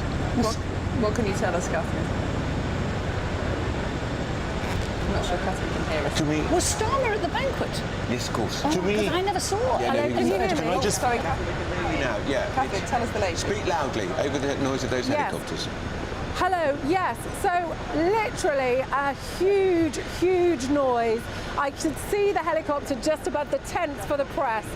The wind is blowing, an enormous wind. I'm probably 200, 300 metres away from where Marine Force, or one of the helicopters, there's several of them, isn't there, has touched down. I can just see there's another one coming in now, hordes of people. Another helicopter landing now, US of A on the side. Forgive me, that's one on the ground, another one about to touch down. I'm not sure, I couldn't see how many there were all. Okay, two on the ground now. Unfortunately, from my line of vision, there's a few trees in the way. Two on the ground, the noise, and the third one, I think, about to touch down now, which looks to me like it's likely to be Marine One, the one that is actually bringing President Donald Trump to Chequers for this historic second day of his second state visit, something which has simply never happened before. The noise is incredible.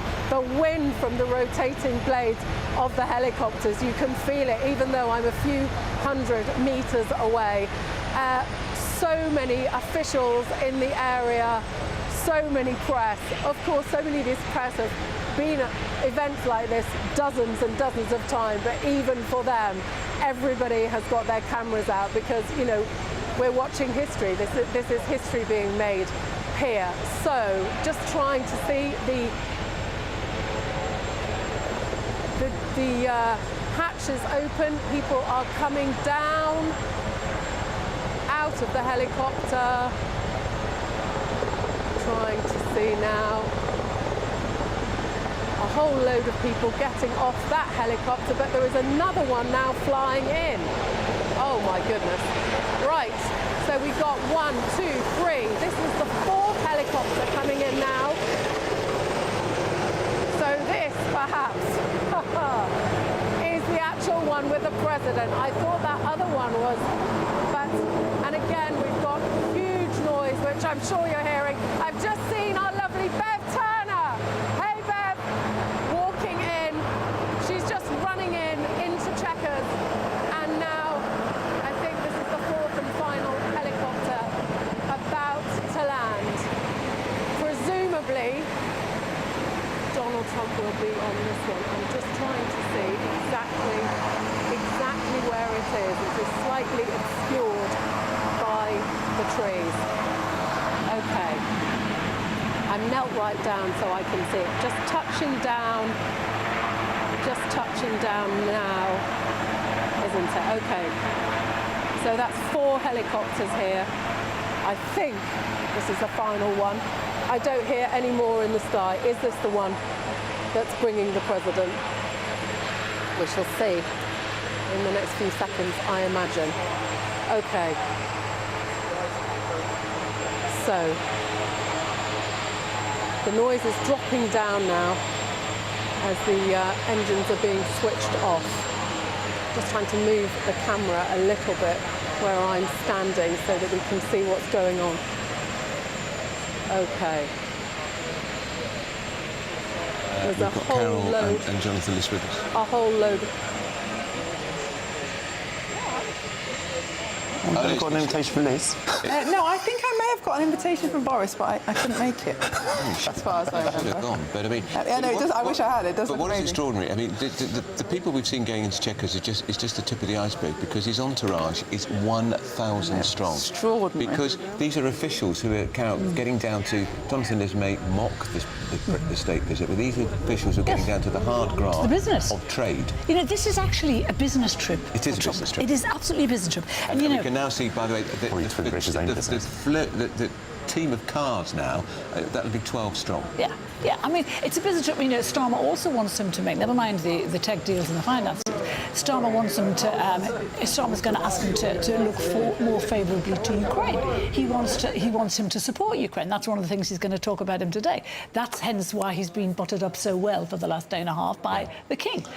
So we want things from him. Well, I tell you what else he should talk to Trump about, and that is the deepening. It's impossible to imagine it deepening any further, but the deepening catastrophe in Gaza, because now the government is making much more in its overtures to a Palestinian state, for example, and inching closer to a global consensus that this is a genocide, although it did say that. Well, Jonathan, on that, what he's doing, the Prime Minister, he's going to wait till Donald Trump is safely out of the country before he takes the next step to recognising a Palestinian state. Well, that'll happen in the UN General Assembly. Hasn't Trump already said he is ready to recognise? I'm not sure he's going. I'm not sure he's at that stage. I read that this morning. But the Prime Minister is moving very quickly. But again, that will be a subject I suspect they won't spend much time talking about. Because this is about Britain today, Chris. It's about. You just said Ukraine, Carol, a second ago. Yes, I did that, but I know that's what he's going to talk about. Okay, Ukraine but he's allowed to talk about other things as well. We support Ukraine, and what he wants and we should support America the Palestinian people as well. I mean, you're just being... Carry on. Carry on, you're just being ridiculous. How am I being ridiculous? You said that Starmer would talk to Trump about Ukraine. I hope he does that. And I hope he also talks about the situation in Israel. A bright red tie. Just go there. Yes, a bright red tie. Interesting choice of tie. Everything is significant. He's just saluting to the American troops outside. He's going to get into the beast. He's waving. He's revelling in every minute of this, Carol. Of course he is. I mean, this is what he wants. This is his vision of Britain. This is what he wants it to look like. But, you know, make no mistake, when he gets into those meetings, he's going to hammer home what he wants as well. Well, he's the deal maker. Well, he's the deal maker. And you know, Starmer has been telling the world for the past week and a half that there'll be concessions made on steel. And we know for a fact that's not going to happen now. I mean, Trump has made that clear already. It's not going to happen. But there may be other concessions. Yeah. He may make concessions on the whiskey. He may make other ones. Who knows? But, you know, that's what he's here for. OK, what happens if Trump leaves and we have gained nothing of the substance that you talk about? Will you still hold to your view that you said a moment ago that we needed to do this in order to get things from him? Yeah. What we're trying to do is repair the damage that is being done by this government to Donald Trump's reputation. Donald Trump has actually been insulted and denigrated by this government. Well, it's not this government. It's by members of this government before they're in power. J.D. Vance called America's Hitler. Carol, I'm broadly supportive of the Trump government. I'm a massive fan of J.D. Vance. I like the kind of changes they're trying to bring. And I'm clearly not a Labour supporter, but even I would say that actually the one thing that the government has done quite well is to make friends with this Trump administration, despite the political differences. And yes, you know, the tariffs are hurting us, and some of the things that they've said are hurting us, but we're faring so much better than our European neighbours. And that has to be in part down to the efforts that have been made. So how can you say it's also because we're not in the EU. Quite possibly, yes. Because we're able to do a deal. We're able to do a deal. Because Trump hates the EU. Yeah, but make no mistake, Marine, we're doing quite well because Trump has decided to look favourably upon us in a way he's not looking favourably. But why do you think that is, Carol? Well, I mean, I think you're right. I think for some bizarre reason he likes Starmer. He likes the bizarre reason you slag off Starmer and say that Trump likes Starmer. I mean, which side of the picture? I'm asking you. Tell me what I mean. They do appear to get on. Trump and stuff, and which is odd. I have said time and time again that obviously the Prime Minister of the United Kingdom needs to have a good working relationship with the President of the United States. That does not mean rolling out the red carpet for him at every opportunity. It kind of does. I don't think it does. It's called diplomacy. It's what diplomacy is all about. You butter the person up you want something from. It's called soft power, Dominic. We're going to go back to Catherine Forster because the President of the United States is about to go into Chequers. Let's see who's going to greet him. Catherine Forster, the floor is yours. Yes, so literally in the last few seconds, a whole convoy of incredibly big black vehicles, including the Beast. We saw the US President looking out the window at all the assembled press. There are dozens and dozens and dozens of us here. He gave us all a wave and then they drove through the gates into the grounds of Chequers. I hope you can hear now the bagpipers. I got a look at them earlier. They were wearing a fabulous sort of purple and dark blue tartan. Of course, Donald Trump very proud of his Scottish heritage. His mother Scottish. He has that golf course in Turnberry that he was only at just a couple of months ago. A great love of Scotland, a great love of Britain and the royal family. And my goodness, didn't they do an incredible job yesterday? I don't think anybody could have been happier with how it went. Donald Trump, the pictures of him standing with the King and the Queen, a smile so wide. I don't think I've seen a smile like that on Donald Trump's face since he was standing with our late Queen on the last state visit. So this arrival now greeted by the Prime Minister and Lady Starmer. He will then be shown Sir Winston Churchill archives, which are kept at Chequers, and a little bit later there will be a Red Devils parachute display too. Great too, seeing our own Bev Turner. She got off one of those helicopters. She came running up the path, gave us a wave, and has gone into Chequers for that press conference a bit later. All right, Catherine, thanks for that. So that was the Prime Minister greeting the President of the United States on the doors of Chequers with, of course, Lady Vic. And we know that the President of the United States is a fan of Lady Vic being Mr Starmer's wife. We don't see much of her, Miriam, on official occasions. It's a very stylish dress. It was a very nice, long, dark green maxi dress. Do you think she got Lord Ali to buy the frock like she did before? Andrew! Well, that's a perfectly legitimate question. Perfectly legitimate question. She had £6,000 worth, I think. I'm not sure I like that dress, actually. When you compare that to the way Catherine's looked over the past 2 days, and Melania, who are, like, really striking, I'm not sure that... Melania, he wore a hat that made her look like she wasn't there. No, she didn't. She wore a Dior suit, which was stunning, and a Dior dress. Does it irritate you, Malone, that even all these years later, people always write about the First Lady's outfits? Yes. Whereas they don't, although they are criticising the Prime Minister's suit yesterday, because James Cleverly, the shadow housing secretary, said, couldn't you wear a suit that fits, man? You know what it is? It's grossly unfair that the women are expected to represent their husbands, their nation, and all the rest of it. And, you know, you've got Catherine there, who's been recovering from cancer, and you've got Melania, who's probably suffering from the most hellish jet lag. Yeah. And yet the cameras of the world are on the pair of them, nitpicking and pulling apart what it is they're wearing. I mean, I heard somebody say today, well, Melania was wearing a grey suit, and it was lovely from the back, but it wasn't so good from the front. And I'm thinking, oh, please get a grip. I mean, she's one of the most beautiful... Is there another way of looking at it, though, that actually is a form of power that men just don't have? It is a form of power. To be able to create those headlines. And it's also a great assessment for the fashion industry. Yes. Because they will use their designers. Yes. Although, of course, Jonathan's quite a headline maker when it comes to... I was going to say, I used fashion for today night. But they also made a point of that the protocol would be for her to wear a British designer when she came here. And she hasn't done that because she's a lifelong fan of it's Dior. America first. Well, it's not America, she's wearing Dior, which is France first. Right, okay. But, you know, she hasn't come forward to that. But I don't think she has to, because she looks incredible. She makes Trump look really respectable. And she makes Trump look like a class act. Actually, there was a lot of speculation after the first presidency ended, that would be the end of that marriage. They seem very happy. Well, I don't know if they're happy, because, you know, they've got separate suites. Well, they have separate suites. Well, a lot of couples do have been married that long. The Queen and the Duke of Edinburgh have separate suites all the time. Yeah. I mean, the court of Donald Trump has been compared to Henry VIII, and in so many ways that fits the bill. That the entourage of 1,000. He has beheaded 2 of his wives. Yeah, quite a few wives. He beheaded 2 of them. Yes. A modern version, Andrew. You know? I don't think Henry. I don't think. I suppose he's the wife of 3. Yeah. Halfway there. Yeah. But it is, I mean, but look at her at the banquet on that. She's got that yellow Dior dress on and like a pinky. Still sensational. But it is an interesting point, Carol, actually, that the wife. I mean, it isn't always the wives, of course, because it depends who is the office holder. And on occasions where it's the wife, the woman that is the holder of the office, so female Prime Minister in the case of Margaret Thatcher, of course, the Queen, our Queen, the Duke of Edinburgh had to pay second fiddle to her his whole life.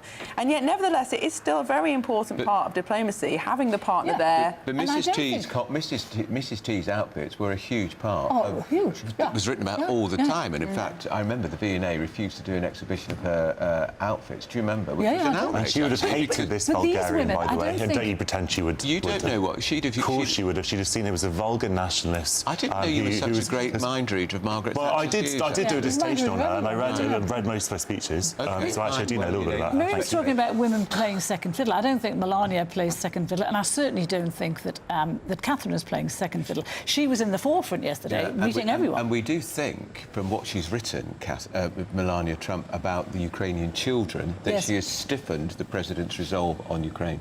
Yes. Because she's talked about the plight of the Ukrainian children. Yes. So many orphaned. So you know, maybe something today, something good will come of that today.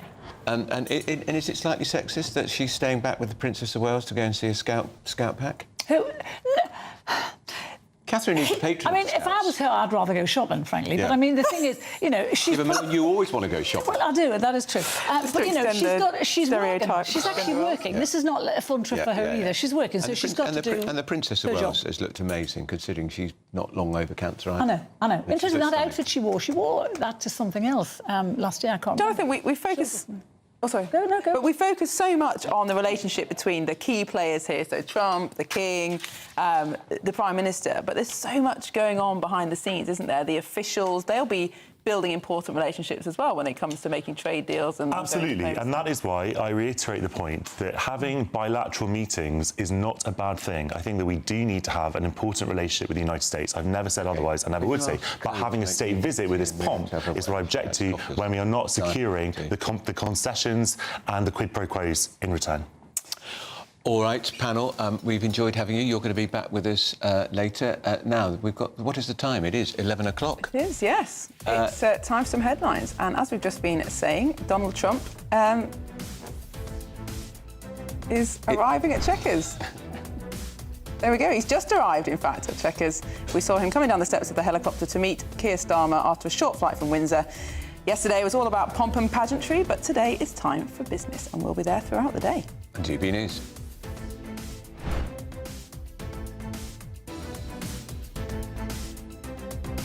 Now the meeting and a lunch with US investors too. Following that will be a potentially rather awkward press conference. Mr. President, from York to New York, from Birmingham, England to Birmingham, Alabama, we are united by a common language and shared heritage. So that's the part of the royal family wooing President Trump as King Charles praised the special relationship between the UK and the United States. We're going to tell you a little bit about why the First Lady's yellow dress stole quite a few of the headlines. Indeed, and the President may have left the Windsor Castle in the last few minutes, but the First Lady remains here, doing engagements with the Queen and the Princess of Wales. More details shortly. And more migrant mayhem. The Home Secretary accuses migrants of mocking British laws as she vows to oppose any last-minute deportation appeals. And we love this story because in Greece, sunbathers on the beach had a rather hands-on approach to deal with a boatload of illegal immigrants. And some breaking news overnight. US late-night host Jimmy Kimmel's programme has been pulled from the airwaves for offensive comments about the murder of Charlie Kirk.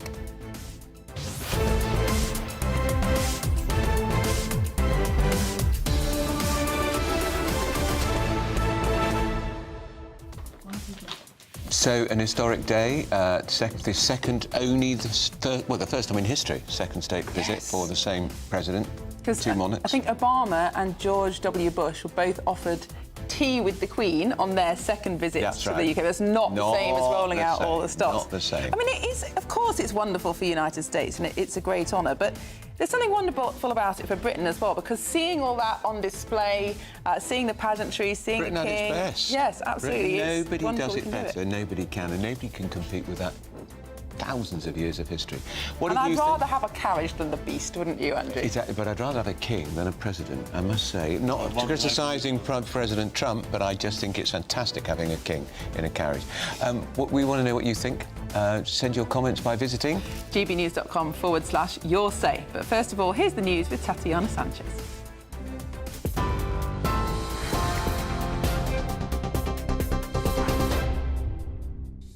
Thank you very much and good morning. The top stories. Donald Trump has been greeted by the Prime Minister at his country residence Chequers.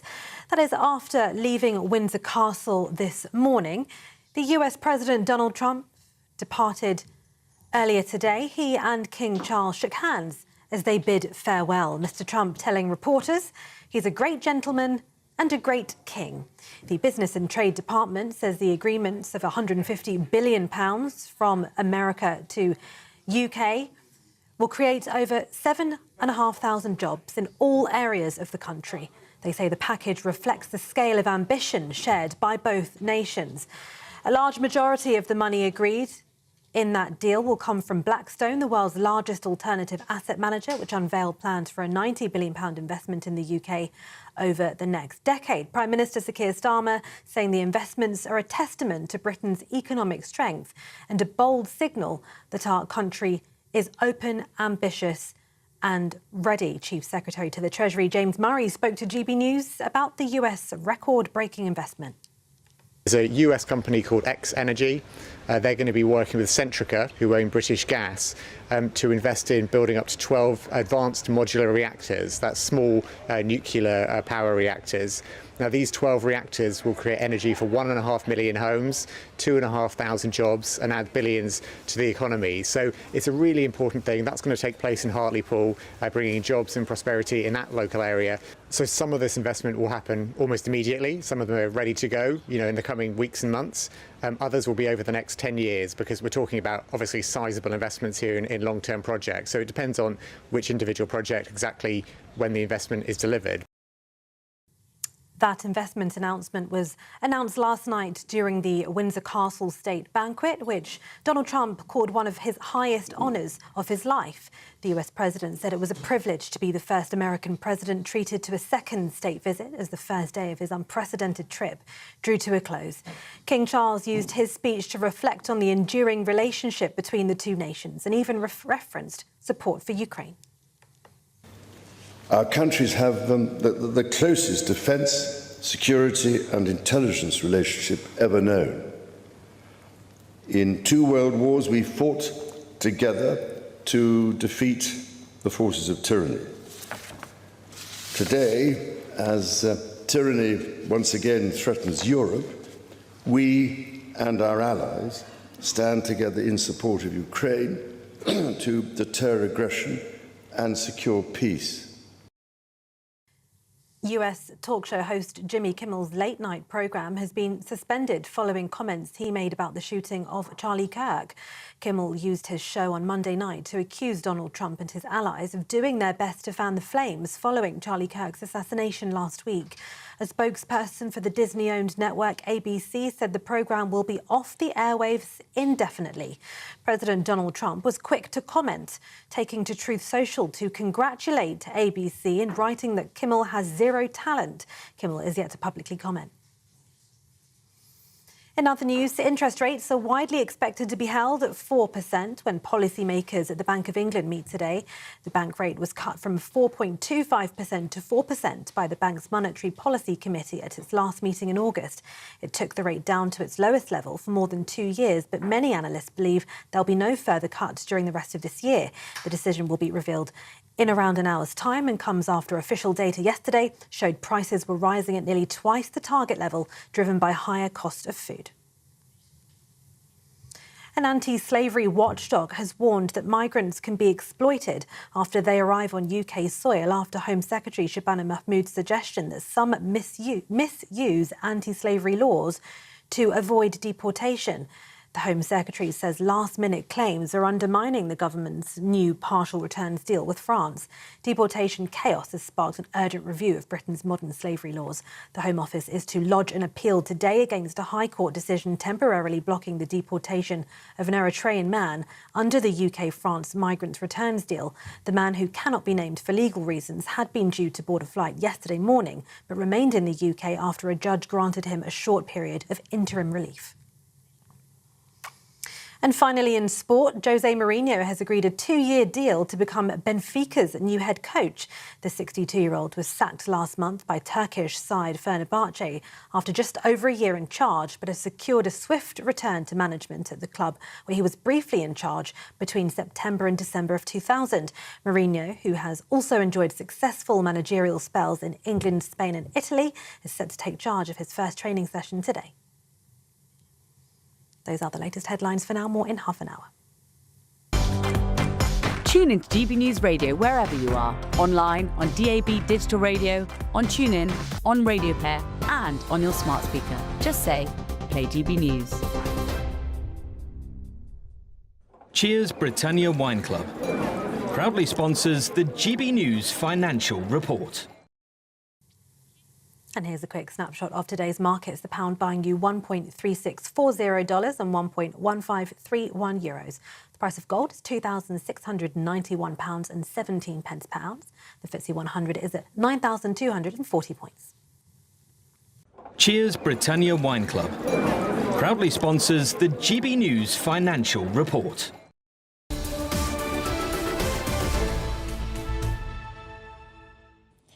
Now, Andrew, yesterday when we were in Windsor, there was a lot of talk about the security that's involved, and Trump's team have brought a lot of their own security with them, but also a huge operation on the UK side.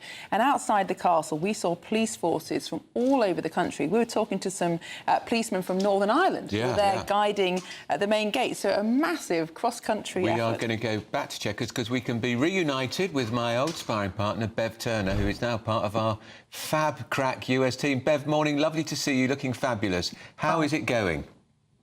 Lovely to see you. I'm afraid we've just missed our window, guys. I'm outside Chequers, but we're going to have to go. The security here is immense, as you say.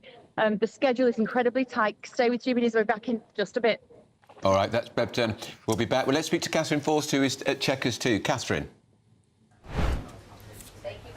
Yes, I saw Bev running up. She got off one of the helicopters. She ran past us a few minutes ahead of the president. So as you will have seen in the last 20 minutes or so, the US president landed his helicopter here at Chequers, one of 4 helicopters that came in convoy just down there. He got out, got into a huge, a very grand car that then drove up here. All the press lined up along the side here. He waved at us, looked very happy indeed to be here, and then went through that gate behind me. Oh, you can see Bev coming out now. That's the president's car. Hi, Bev! And then we had bagpipers. He was greeted by the Prime Minister and Lady Starmer. There were marching soldiers.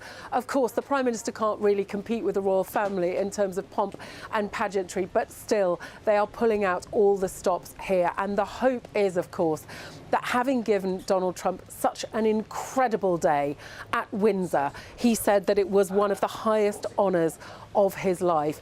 The hope is, of course, that he will be even more kindly disposed towards Britain than he already is, because there are serious discussions happening here this afternoon. So first of all, he's going to be showing, the Prime Minister will show the President the Sir Winston Churchill archives here. Later, there will be a display by the Red Devils, that's the Parachute Regiment display team. Then the President and the Prime Minister will have a bilateral meeting, and then there will be a business reception hosted by the Chancellor with the Prime Minister, President and various US investors. Of course, that £150 billion investment from various US companies that the government are trumpeting today. Absolutely delighted about that. But of course, those tariffs, 25% on steel and aluminium, remain. OK, they are half what other countries are paying, but originally we'd expected them to be gone completely or gone by now. It sounds like that's not happening at the moment, though Donald Trump did say the other day, I'm into helping them, so let us see. But I think the danger point for the Prime Minister is coming with a press conference this afternoon, which could have some very awkward questions, perhaps on free speech, perhaps on the Chagos Islands, and almost certainly, I think, on Jeffrey Epstein, the convicted paedophile, who, of course, the relationship that our US ambassador, Peter Mandelson, had saw him being sacked last week. We currently don't have a US ambassador in post, but suggestions today that the Trump administration would be very happy to see Karen Pierce be brought back. She was the US ambassador. She would have been happy to continue, but Starmer and the government decided to go with Peter Mandelson, a decision which belatedly now they clearly regret. Indeed, Catherine. Thanks for that, Catherine Forster. I said that right at the outset. The obvious replacement would be Karen Pierce. She did a very good job before. She served. She knew Trump knows her very well. She worked very well with Biden. She's completely apolitical. And she's a career civil servant. She's steeped in diplomacy and trade, and she'd be very good. And they need somebody good in that job. And she'd steady the ship. Exactly, and she'd already built up all those relationships over a period of time. I assume she could just slot back into them. Could be a good thing. And was she someone said they thought she might have been invited to the state banquet, but anyway, we'll see. Someone who might know is our royal correspondent, Cameron Walker, still at Windsor. Cameron, the First Lady has stayed behind at Windsor, hasn't she, to undertake a few engagements? Yes, she has indeed. She spent time with the Queen, actually, in Queen Mary's doll's house, and with lots of school children which have been drafted into the castle for the First Lady to meet. I think it's all about, of course, spending also time in the Royal Library, of course, one of the Queen's passions, but also one of the First Lady's passions as well. And she spent a lot of time speaking to school children. They're aged between kind of 6 and 8 years old, and they're doing a kind of an art class, decorating miniature books to go into the doll's house. And she was also hearing about some of the royal collection books which are part of the Royal Archive, and of course the history of that building, and those artefacts really date back centuries. So the First Lady was hearing all about that. Then later on, it's the Princess of Wales's turn to entertain the First Lady, because she is taking her into the grounds of Windsor Great Park to Frogmore Gardens, where she'll be meeting a lot of scouts here in the UK, spending time with the Chief Scout, as well as, of course, the Princess being president of the Scouts herself. It's all about being out and about in nature. Again, it's a children engagement, something, of course, that the First Lady has championed. And you mentioned, we've spoken a little bit about Ukraine, haven't we? Of course, the King mentioned that in the speech. The First Lady has written a letter to President Putin about the children of Ukraine. And, of course, the highlights, perhaps, some people are speculating, the First Lady's dress and the Queen's dress looks like the Ukrainian flag last night. All right, Cameron, thanks for that. Now, just to remind you, from Monday, you'll see a bit more of Bev Turner, who is in that presidential entourage, because we're going to be having great stories from the White House and from Capitol Hill when our new show, The Late Show Live, launches in Washington, D.C. Here's what you can expect. Decisions made in Washington aren't just shaping America, they're shaping Britain too. From migration to global security, from crime to health. Whatever happens in the White House today will be felt in your town or city tomorrow. That's why The Late Show is live from Washington, D.C. Cutting through the politics to show you what it all means for Britain. The Late Show Live starts Monday night at midnight. Only on GB News, Britain's news channel. Well, we'll be watching that. I don't know. I might have to watch it on repeats quite late.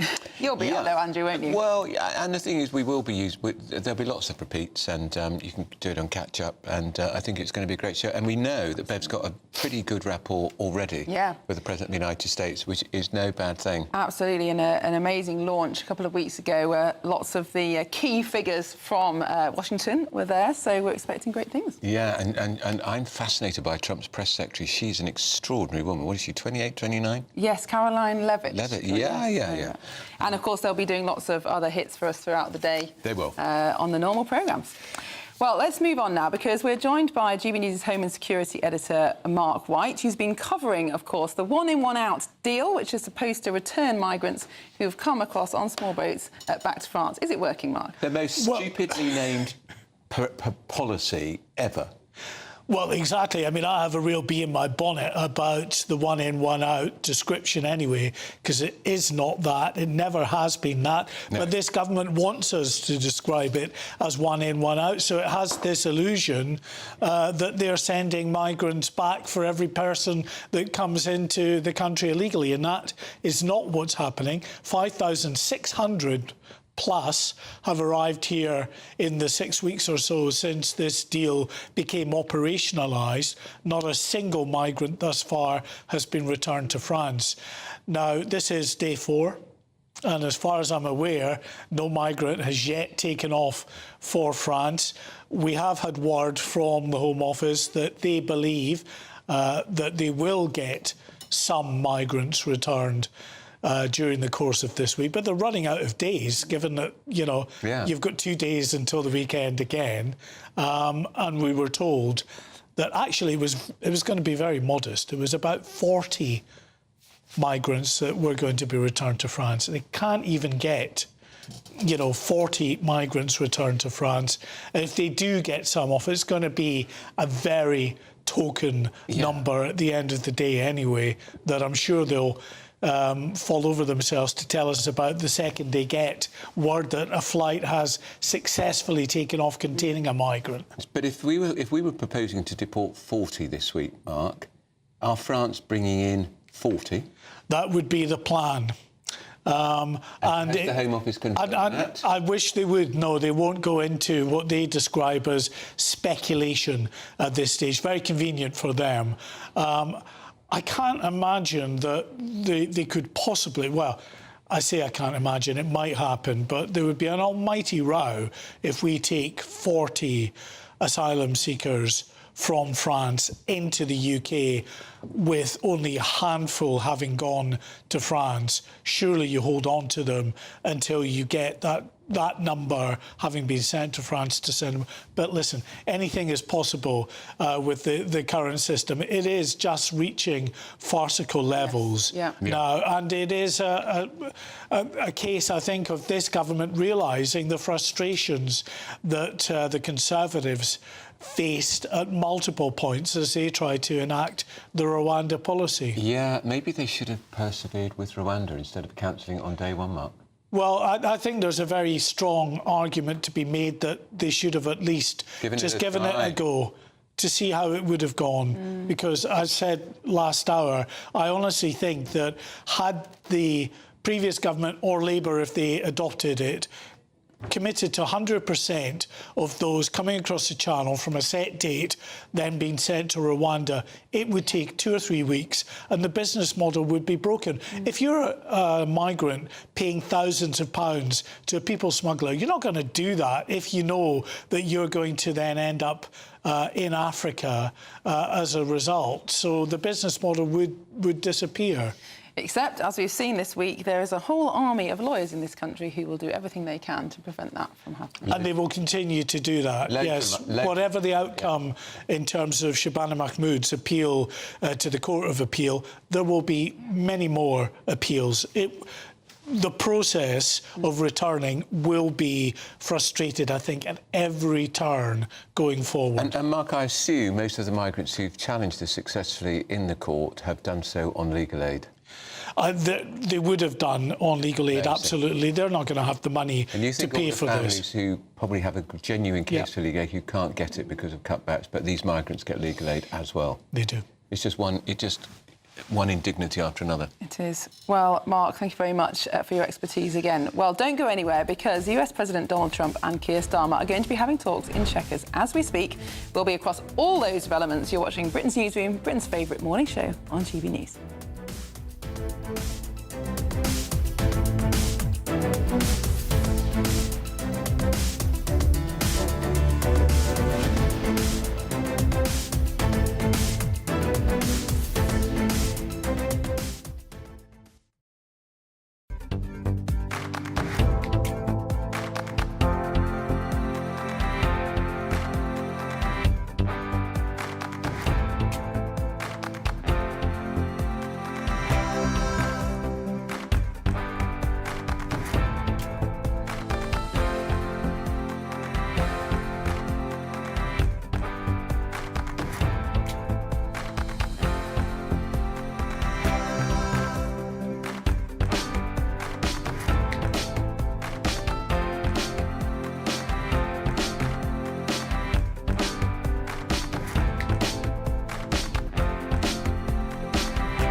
At GB News, we are proud to stand for you, for the Britain you love, for the communities you live in. That's what makes us the fearless champions of Britain. Its voices and its values. Because we, at GB News, the People's Channel, Britain's news channel. Exciting news. Every Friday, my Patrick Christie's Tonight Show is going to have a twist to it. We're welcoming some special guests. You.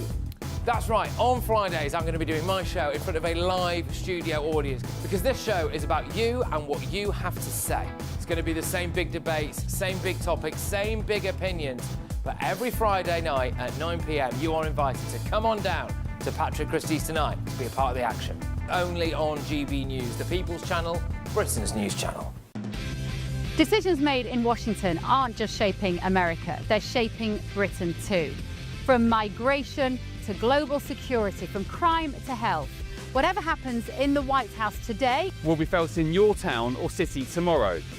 That's why The Late Show is live from Washington, D.C. Cutting through the politics to show you what it all means for Britain. The Late Show Live starts Monday night at midnight. Only on GB News, Britain's news channel.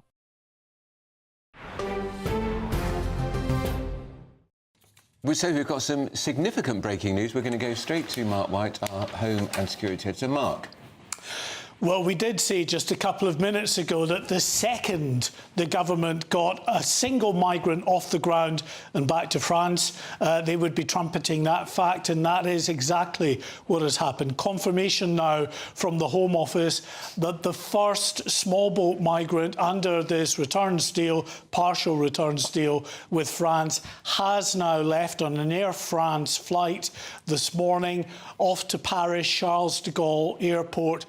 It seems, without hitch, no last-minute appeal, or at least if they were appealed against, they were able somehow to circumvent that. So significant breaking news, of course, as far as the government is concerned. A single small boat migrant has gone. But the government, I'm sure, will argue that at least, you know, the process, as modest as it clearly is underway. Mark White, they told us it would be 50 a week. We're now, how many weeks? Was it 2 months ago this policy was unveiled? One so far. Small progress. Is it small progress? It's absolutely minute, the progress, there's no doubt. But I think this is what we are going to be faced with going forward, because there is no way that the legal sort of wraparound protections that the migrants get, both in terms of the lawyers that are representing migrants, but also the NGOs and charities, will continue to do their utmost to ensure the best possible outcome for the migrants that they represent. And what that will mean is every time a migrant is detained, is then told that they are subject to deportation back to France, then this wraparound service from these NGOs and charities and lawyers will swing into action, and they will appeal that. So I think it will be a frustrating process for the government going forward, as they will have to deal with legal challenge after legal challenge, which all that does, of course, is in many respects it delays the whole process, but it also costs the UK government, our court system, an enormous amount of money, having to challenge these legal appeals every time they come up, and that will continue to mount up. It will also, of course, have the net effect of clogging up an already, difficult legal system in terms of the way in which the courts already have a massive backlog of cases that they're trying to get through. Mark White. Fascinating. Absolutely. And we will be getting more reaction to that breaking news. But first of all, we're going to be joined now by GB News presenter Bev Turner, who is at Chequers for us. Bev, good morning. I think you've found a position that you're allowed to be in. Honestly, you've got to be very careful around these parts. You can't breach the protocol. All sorts of things could happen. Sorry, I'm just trying to find a decent shot for you here. I'm just outside the media centre. It should be a little quieter. I've got my cup of coffee, guys, so I've got 5 minutes to have a chat with you here. As you saw, everything is incredibly manic. The stakes are really high here for the Prime Minister today. There's every media you can imagine here today, and it's going to be really interesting afternoon. I mean, yesterday was all of the pomp. This is going to be the politics, isn't it? Yeah, and we saw, Bev, dozens and dozens of the president's men and women, of course, going into Chequers, because this is where the real hard graft is going to happen now. Indeed. In fact, there was both sides. Obviously, Scott Bessent was there from the Treasury Secretary, but it's a very different power dynamic. Apologies for this very unprofessional shot. A very different power dynamic, isn't it? Because last time when these two sat down, it was in Scotland. It was on Trump's terms. It was on the golf course, of course. This time, it's going to be very different. This was, I thought, the symbolism of Starmer welcoming Trump into his house was very different. You could see he's more relaxed. It's his wife there with him today. It'll be very interesting to see whether that translates into the conversation and whether they can get any sort of agreement on these major issues. Obviously, there are huge discrepancies between the two of them on all sorts of things. Despite that, they have a very good relationship. Donald Trump loves this country, and he probably loves it even more this morning after that spectacular display that was put on for him yesterday. Yeah, and Bev, you were with a lot of the American hacks who've been covering state visits for years and years. What was their reaction to the pomp and pageantry yesterday? Were they suitably impressed? Oh, they absolutely loved it, honestly. America has so much that we don't have, but it doesn't have our history. It doesn't have 1,000 years of tradition. They don't have the military performance element that we have here. And yeah, the press were very impressed. I mean, the smallest kind of things fascinate them. As we were driving through Windsor Great Park this morning, and of course you've got all the wild deer going around, and some of the press were saying, I feel like I'm on the Serengeti. You know, there's all sorts of things that are different to them, and we take them for granted, of course, because we live here. But obviously, for them, they think this is just beautiful. There's so much that, as I say, that we have that they just don't. The security yesterday was incredible. It's off the scale, understandably. And this Trump team very much are all, I would say, in a much darker mood than when I last saw them in Scotland, because of the death of Charlie Kirk, who was a very close friend of almost all of the people that work for Donald Trump. And they will be leaving here and going to Arizona on Friday. We go on Air Force One tonight, and then they will be going to Arizona almost immediately tomorrow morning for the funeral on Saturday. So that hangs over. I think you can see it in Donald Trump's body language today, even though he clearly loved yesterday. There's a sadness about him. His smiles aren't quite as wide. His waves aren't quite as big. It'll be interesting to see how he is in the conference this afternoon. And Bev, what can you tell us about the press conference? What can we expect? You've been to a number of these press conferences now. We understand that Donald Trump enjoys them. He's happy to answer any questions. Does this have the potential to go a little bit wrong as far as the British government's concerned? I think when you put these two together, there's always potential for fireworks, because Donald Trump is incredibly verbose. He likes to chat on. You know, you can ask him one question and he goes around the houses and he might come back to the eventual answer that you're looking for. But he's very unguarded. Keir Starmer, however, is very guarded. We saw when I was up there in Scotland with him, unless it's a prepared answer, he can really struggle to just talk from the heart, which is not surprising, because Donald Trump is getting things done in America in a way that the British public, even those who are not Trump fans, are appreciating. Whereas Starmer is struggling, as we know. We've just heard that interesting news from Mark White there about this one illegal migrant being sent home. Let's see what Starmer makes of that, because I can't help but think he's going to dine out on that this afternoon, and he will possibly make it sound more impressive than it actually is. And also Donald Trump, he must be exhausted.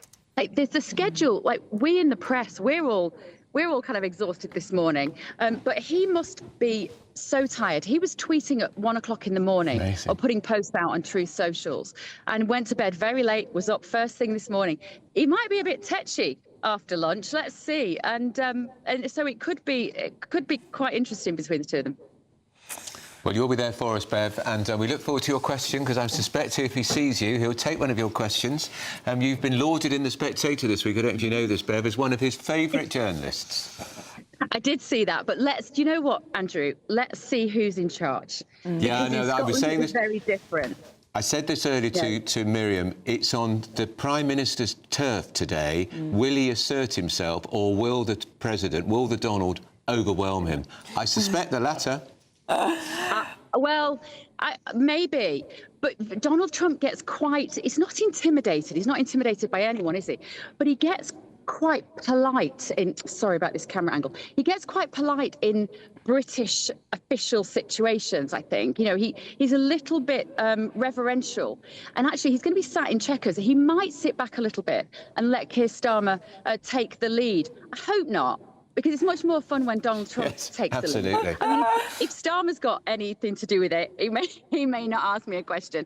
But I will do my best, and I will do it with a smile on my face, and I will do it for all of you at GB News. Well done, Bev. Thank We'll you, look Bev. forward to it. That's Bev Turner, who, of course, just to remind you, her fabulous new show starts in Washington, D.C. on Monday. It's called... Thanks, Andrew. The Live Show. That's it. It was on the tip of my tongue. It's called The Live Show. But We're going to get to the first of all, headlines with... Tatiana Sanchez, I got that right.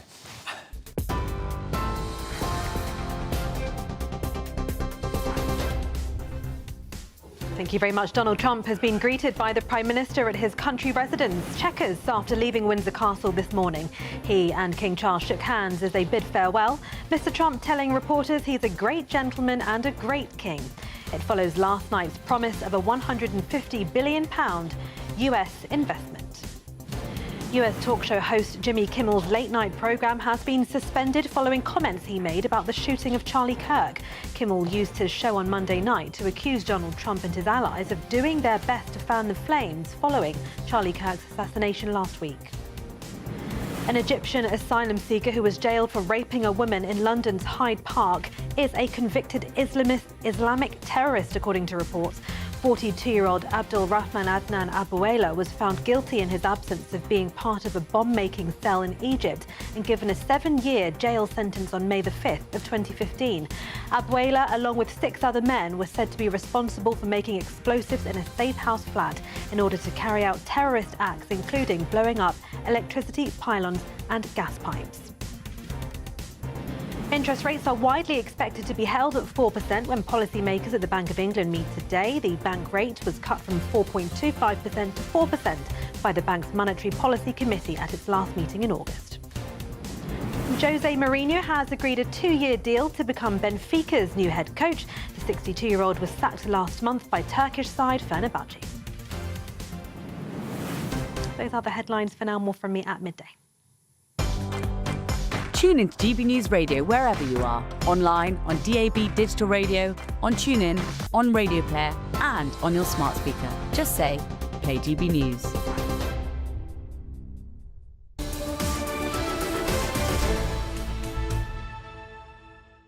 And just to remind you, Beverly Turner's show is The Late Show Live, launched on Monday, midnight our time. It's going to be fabulous. I know, I can't wait. I think she's going to have some great guests for that. She will. First. And talking fabulous, Tom and Olivia are here. How are you? Yeah, very good. Looking forward to a big show this afternoon. Absolutely. You've got the press conference in your time. We were speculating, will the Prime Minister assert himself or will the Donald overwhelm him like he did in Scotland? It is going to be fascinating to see how that is all navigated. But something that wasn't navigated particularly well last night, did you see what the Prime Minister was wearing? Where did he find that suit? It's nice to be talking about what a man's wearing. Yeah, I quite agree. It didn't fit. It's not that it just didn't fit him. I mean, the length of the sleeves of his jacket were down to his knuckles. Too long. Tom was carefully fixing his... just so you have the right amount of shirt showing. Right, but the most extraordinary thing is he had both of his buttons done up. I know. I mean, if you can afford... Well, if Lord Arley can afford the best tailors in London for you, surely Rule 101 is never do both buttons up on a jacket. But the royal family was dressed well enough for all of them. This is probably a sexist thing to say, but Lady Vic was there. Didn't she say, "What? Look at the state of you, man"? Because she looked great, actually, didn't she? That red, really. Well, that's all the coming important up. issues. Sartorial analysis coming up at midday. And don't forget, the press conference live will be during Tom and Olivia's show. Great, looking forward to that. Well, up next, more on that breaking news that the first migrant has been sent back to France under the one in, one out deal. You're watching Britain's Newsroom on GB News.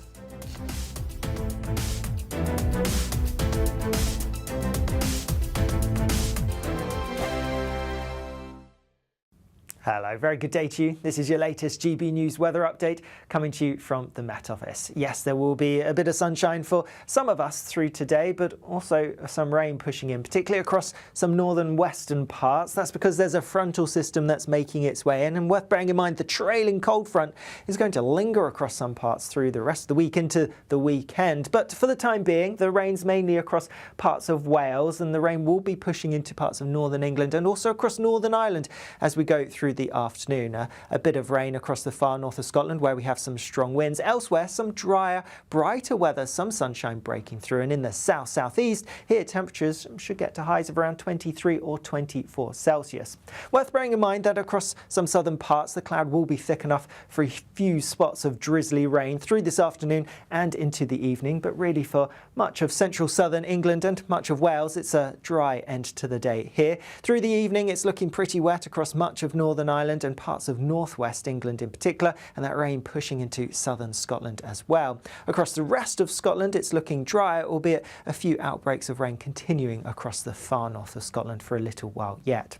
That rain continues to affect, well, the far northwest of Wales, parts of northern England and central and southern parts of Scotland as we go overnight. Elsewhere, there will be some drier, clearer weather around, and whilst most places will see temperatures holding up in double figures, it's not out of the question that a few rural spots where we get any clear breaks could just about drop into single digits. And then through tomorrow, we kind of have 4 zones of weather to start off with. Some rain across the far north of Scotland, but that will clear away. Then largely fine across much of Scotland and Northern Ireland with some sunshine. Rain lingering across parts of northern England and the far north of Wales. And then across central southern parts of England and Wales, it's looking largely dry. Lots of sunshine and quite warm and humid with temperatures peaking around 26 or 27.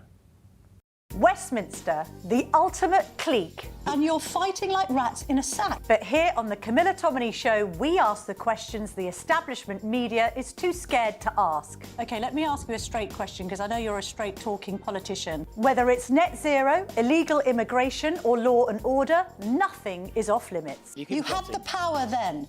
Yeah, as I and say, now you've lost it. That's the Camilla Tominey Show, a politics show that's fearless. But no, let me finish my question if you don't mind, because it is my show. Sundays at 9:30, only on GB News, the People's Channel, Britain's news channel.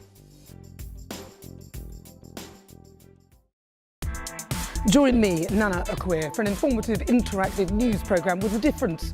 It's fun. No, he didn't say that, Dave. I'm so surprised. I think there's an element of truth to that. Join me from 3 p.m. every weekend, only on GB News, Britain's news channel.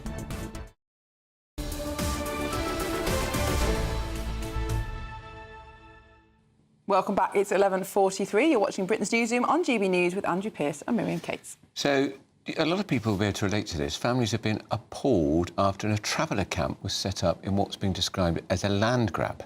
Well, a group allegedly arrived on Friday using construction equipment to rip up a field, smash up hedges and lay down fencing in what has been described as a military operation. We're going to talk now to the chairman of Bramley Parish Council, who is Councillor Jane Austen. I don't know what we're allowed to call these people these days. When I was very young, it would have been gypsies. Now they're called travellers, whatever. But these people have arrived. Is it an illegal encampment? So it's the GRT community, as far as we're aware. GRT meaning? Gypsy Roma Traveller Community. So this is what's happening all over the country, actually, but this is a particularly egregious example of it. So they've bought the field, they've bought a piece of the field, and Friday night, the next door farm was looking out onto a rural landscape. It's about to go into national landscape, so it's the highest grade of land you could possibly have in the country to be protected. Well, Saturday morning, there was truck upon truck of aggregate being laid all over it. A new access made, a hedgerow ripped down, and by Sunday night, Monday morning, job done. There's sewage tanks installed and caravans on site. And the owner can do nothing about it? So they own the land. Because this is the thing. Own it. No permission to do this? No planning permission at the time. But they ought to have applied for planning permission, of course. Absolutely. So this is what's happening. So they do the work and then ask for permission afterwards. So, you know, my community, we're absolutely devastated. We did all the right things on Saturday morning.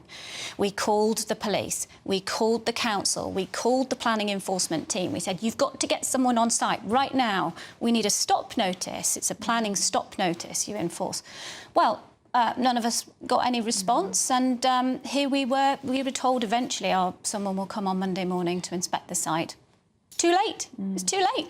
And all too often what happens is, if you apply for retrospective planning permission, it's too difficult for the council to tell you to tear it down. Then there's appeal processes, and essentially they are jumping the gun and assuming that if they manage to build something, it will never be removed. That's what they're banking on. That's the whole point. Yeah, they're frustrating the planning system.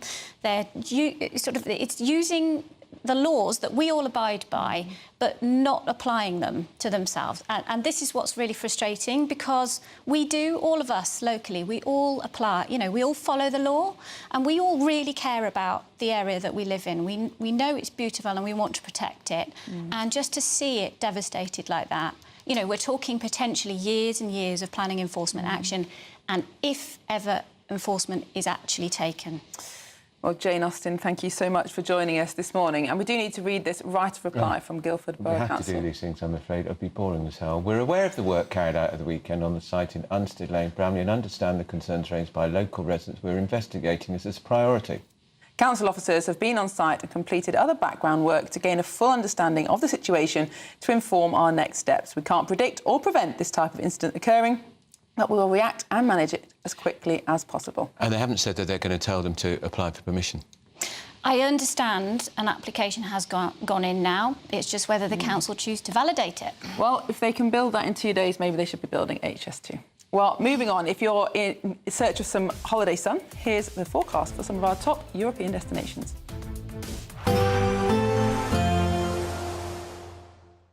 You're looking happy. Well, the forecast looks good. So you've sorted the travel insurance then? All Clear Travel Insurance sponsors GB News Travel Destinations forecast.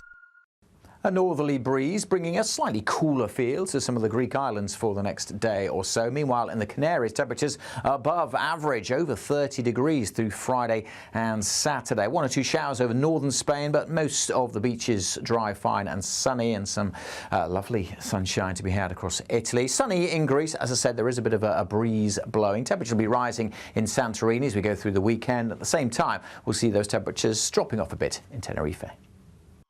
All Clear Travel Insurance sponsors GB News Travel Destinations forecast. Welcome back to Britain's Newsroom with Andrew and Beth. Hello everyone, Patrick Christie is here. I'm Michelle Drew, Britain's News Channel. Access the stories that matter to you. Take the GB News family with you on any device. And as long as you have an internet connection, tune in to GB News anywhere on the planet or beyond. GB News, the People's Channel, Britain's news channel. Britain was once the envy of the world, but look around. A nation that no longer knows what it is or where it's going. A country that's broken. How do we fix Britain? How do we bring it back? Friday night with Matt Goodwin at 8 p.m. only on GB News. It's Patrick Christie's Tonight, and here we do things differently. It's explaining the absolute madness of this, doesn't it? It's explosive. I mean, this is very good. It's lively. 850. Your government sat there, Sean, and it did nothing. It's controversial. And the Middle East has been in turmoil since before I was born. It's everything you need to kickstart your evening. Everyone's had their Weetabix tonight. I love to see it. That's Patrick Christie's Tonight, weeknights from 9 p.m. Only on GB News, the People's Channel, Britain's news channel. At GB News, we love to hear from you, our loyal community. So drop us a line at gbnews.com/yoursay. There you can talk to each other and also to the presenters live on air. gbnews.com/yoursay, because GB News is your channel, Britain's news channel. Hi, I'm Michelle Dewberry, and my show is your opportunity to cut through all the noise and dive in headfirst to some robust debates. Ideas clash. Situation, No, isn't it? no, Because the failure is you're deliberately avoiding my point. Nothing's held back, And if you think this is the end of it, wait for more. and we do not shy away from the difficult stuff. Sometimes I want to shake people and say, if only you understood. So join me on Dubes & Co. weeknights at 6 p.m, only on GB News, Britain's news channel. Join me, Nana Akwe, for an informative, interactive news programme with a difference. It's fun. No, you didn't say that, Dave. I'm so surprised. I think there's an element of truth to that. Join me from 3 p.m. every weekend, only on GB News, Britain's news channel. Mornings don't have to be tiresome, especially if you have the right company. Wake up to news as it happens, opinion and debate, and of course, a little bit of entertainment too. Because when the kettle's on, we're on. That's Breakfast on GB News, a show worth waking up for. Every morning from 6 a.m. Only on the People's Channel, Britain's news channel. We'll spread the news, you spread the word.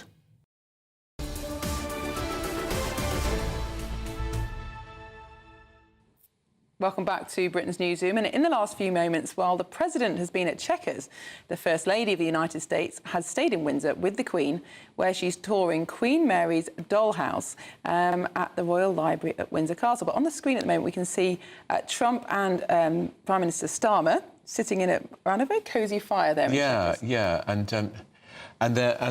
so there'll be other pictures, and we'll get some photographs, I'm sure, of the Queen Camilla with the First Lady. Yeah, Queen Mary's doll's house is interesting. She had a fascinatingly large collection of dolls, Queen Mary. She was married to George V, the monarch during the First World War.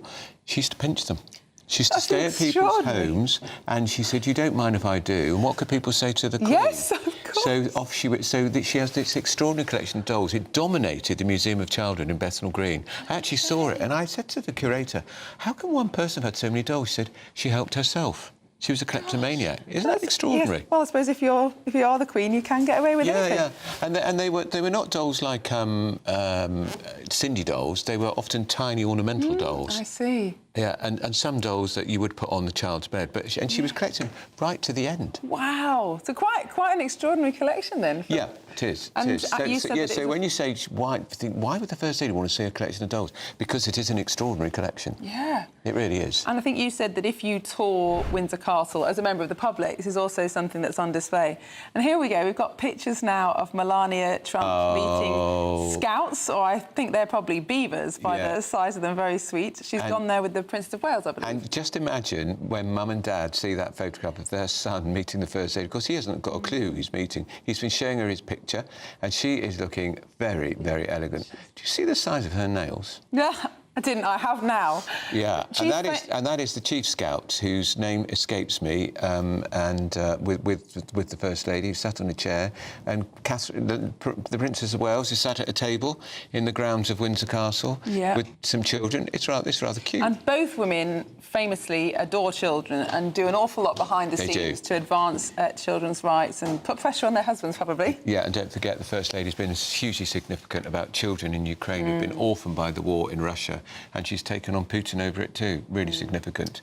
So there'll be more of this. Don't forget the press conference live from Chequers will be in Good Afternoon Britain with Tom and Olivia. That's it from Britain's Newsroom. I'll be with you next week. You'll be there tomorrow. I will.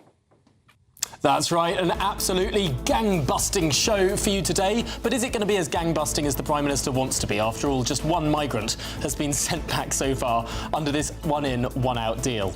So many awkward questions for the Prime Minister later on. Is Gaza going to come up in that press conference? Is free speech? Is immigration? So many bear traps that the Prime Minister could fall into. All after your weather. Expect warm spells with the odd rude interruption. Box Boilers sponsors the weather on GB News.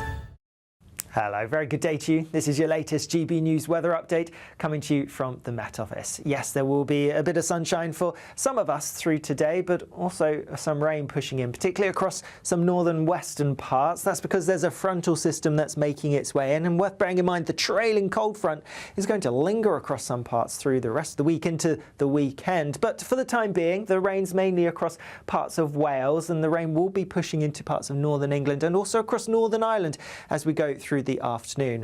A bit of rain across the far north of Scotland where we have some strong winds. Elsewhere, some drier, brighter weather, some sunshine breaking through. And in the south-southeast, here temperatures should get to highs of around 23 or 24 Celsius. Worth bearing in mind that across some southern parts, the cloud will be thick enough for a few spots of drizzly rain through this afternoon and into the evening. But really for much of central southern England and much of Wales, it's a dry end to the day here. Through the evening, it's looking pretty wet across much of Northern Ireland and parts of northwest England in particular, and that rain pushing into southern Scotland as well. Across the rest of Scotland, it's looking drier, albeit a few outbreaks of rain continuing across the far north of Scotland for a little while yet. That rain continues to affect, well, the far northwest of Wales, parts of northern England,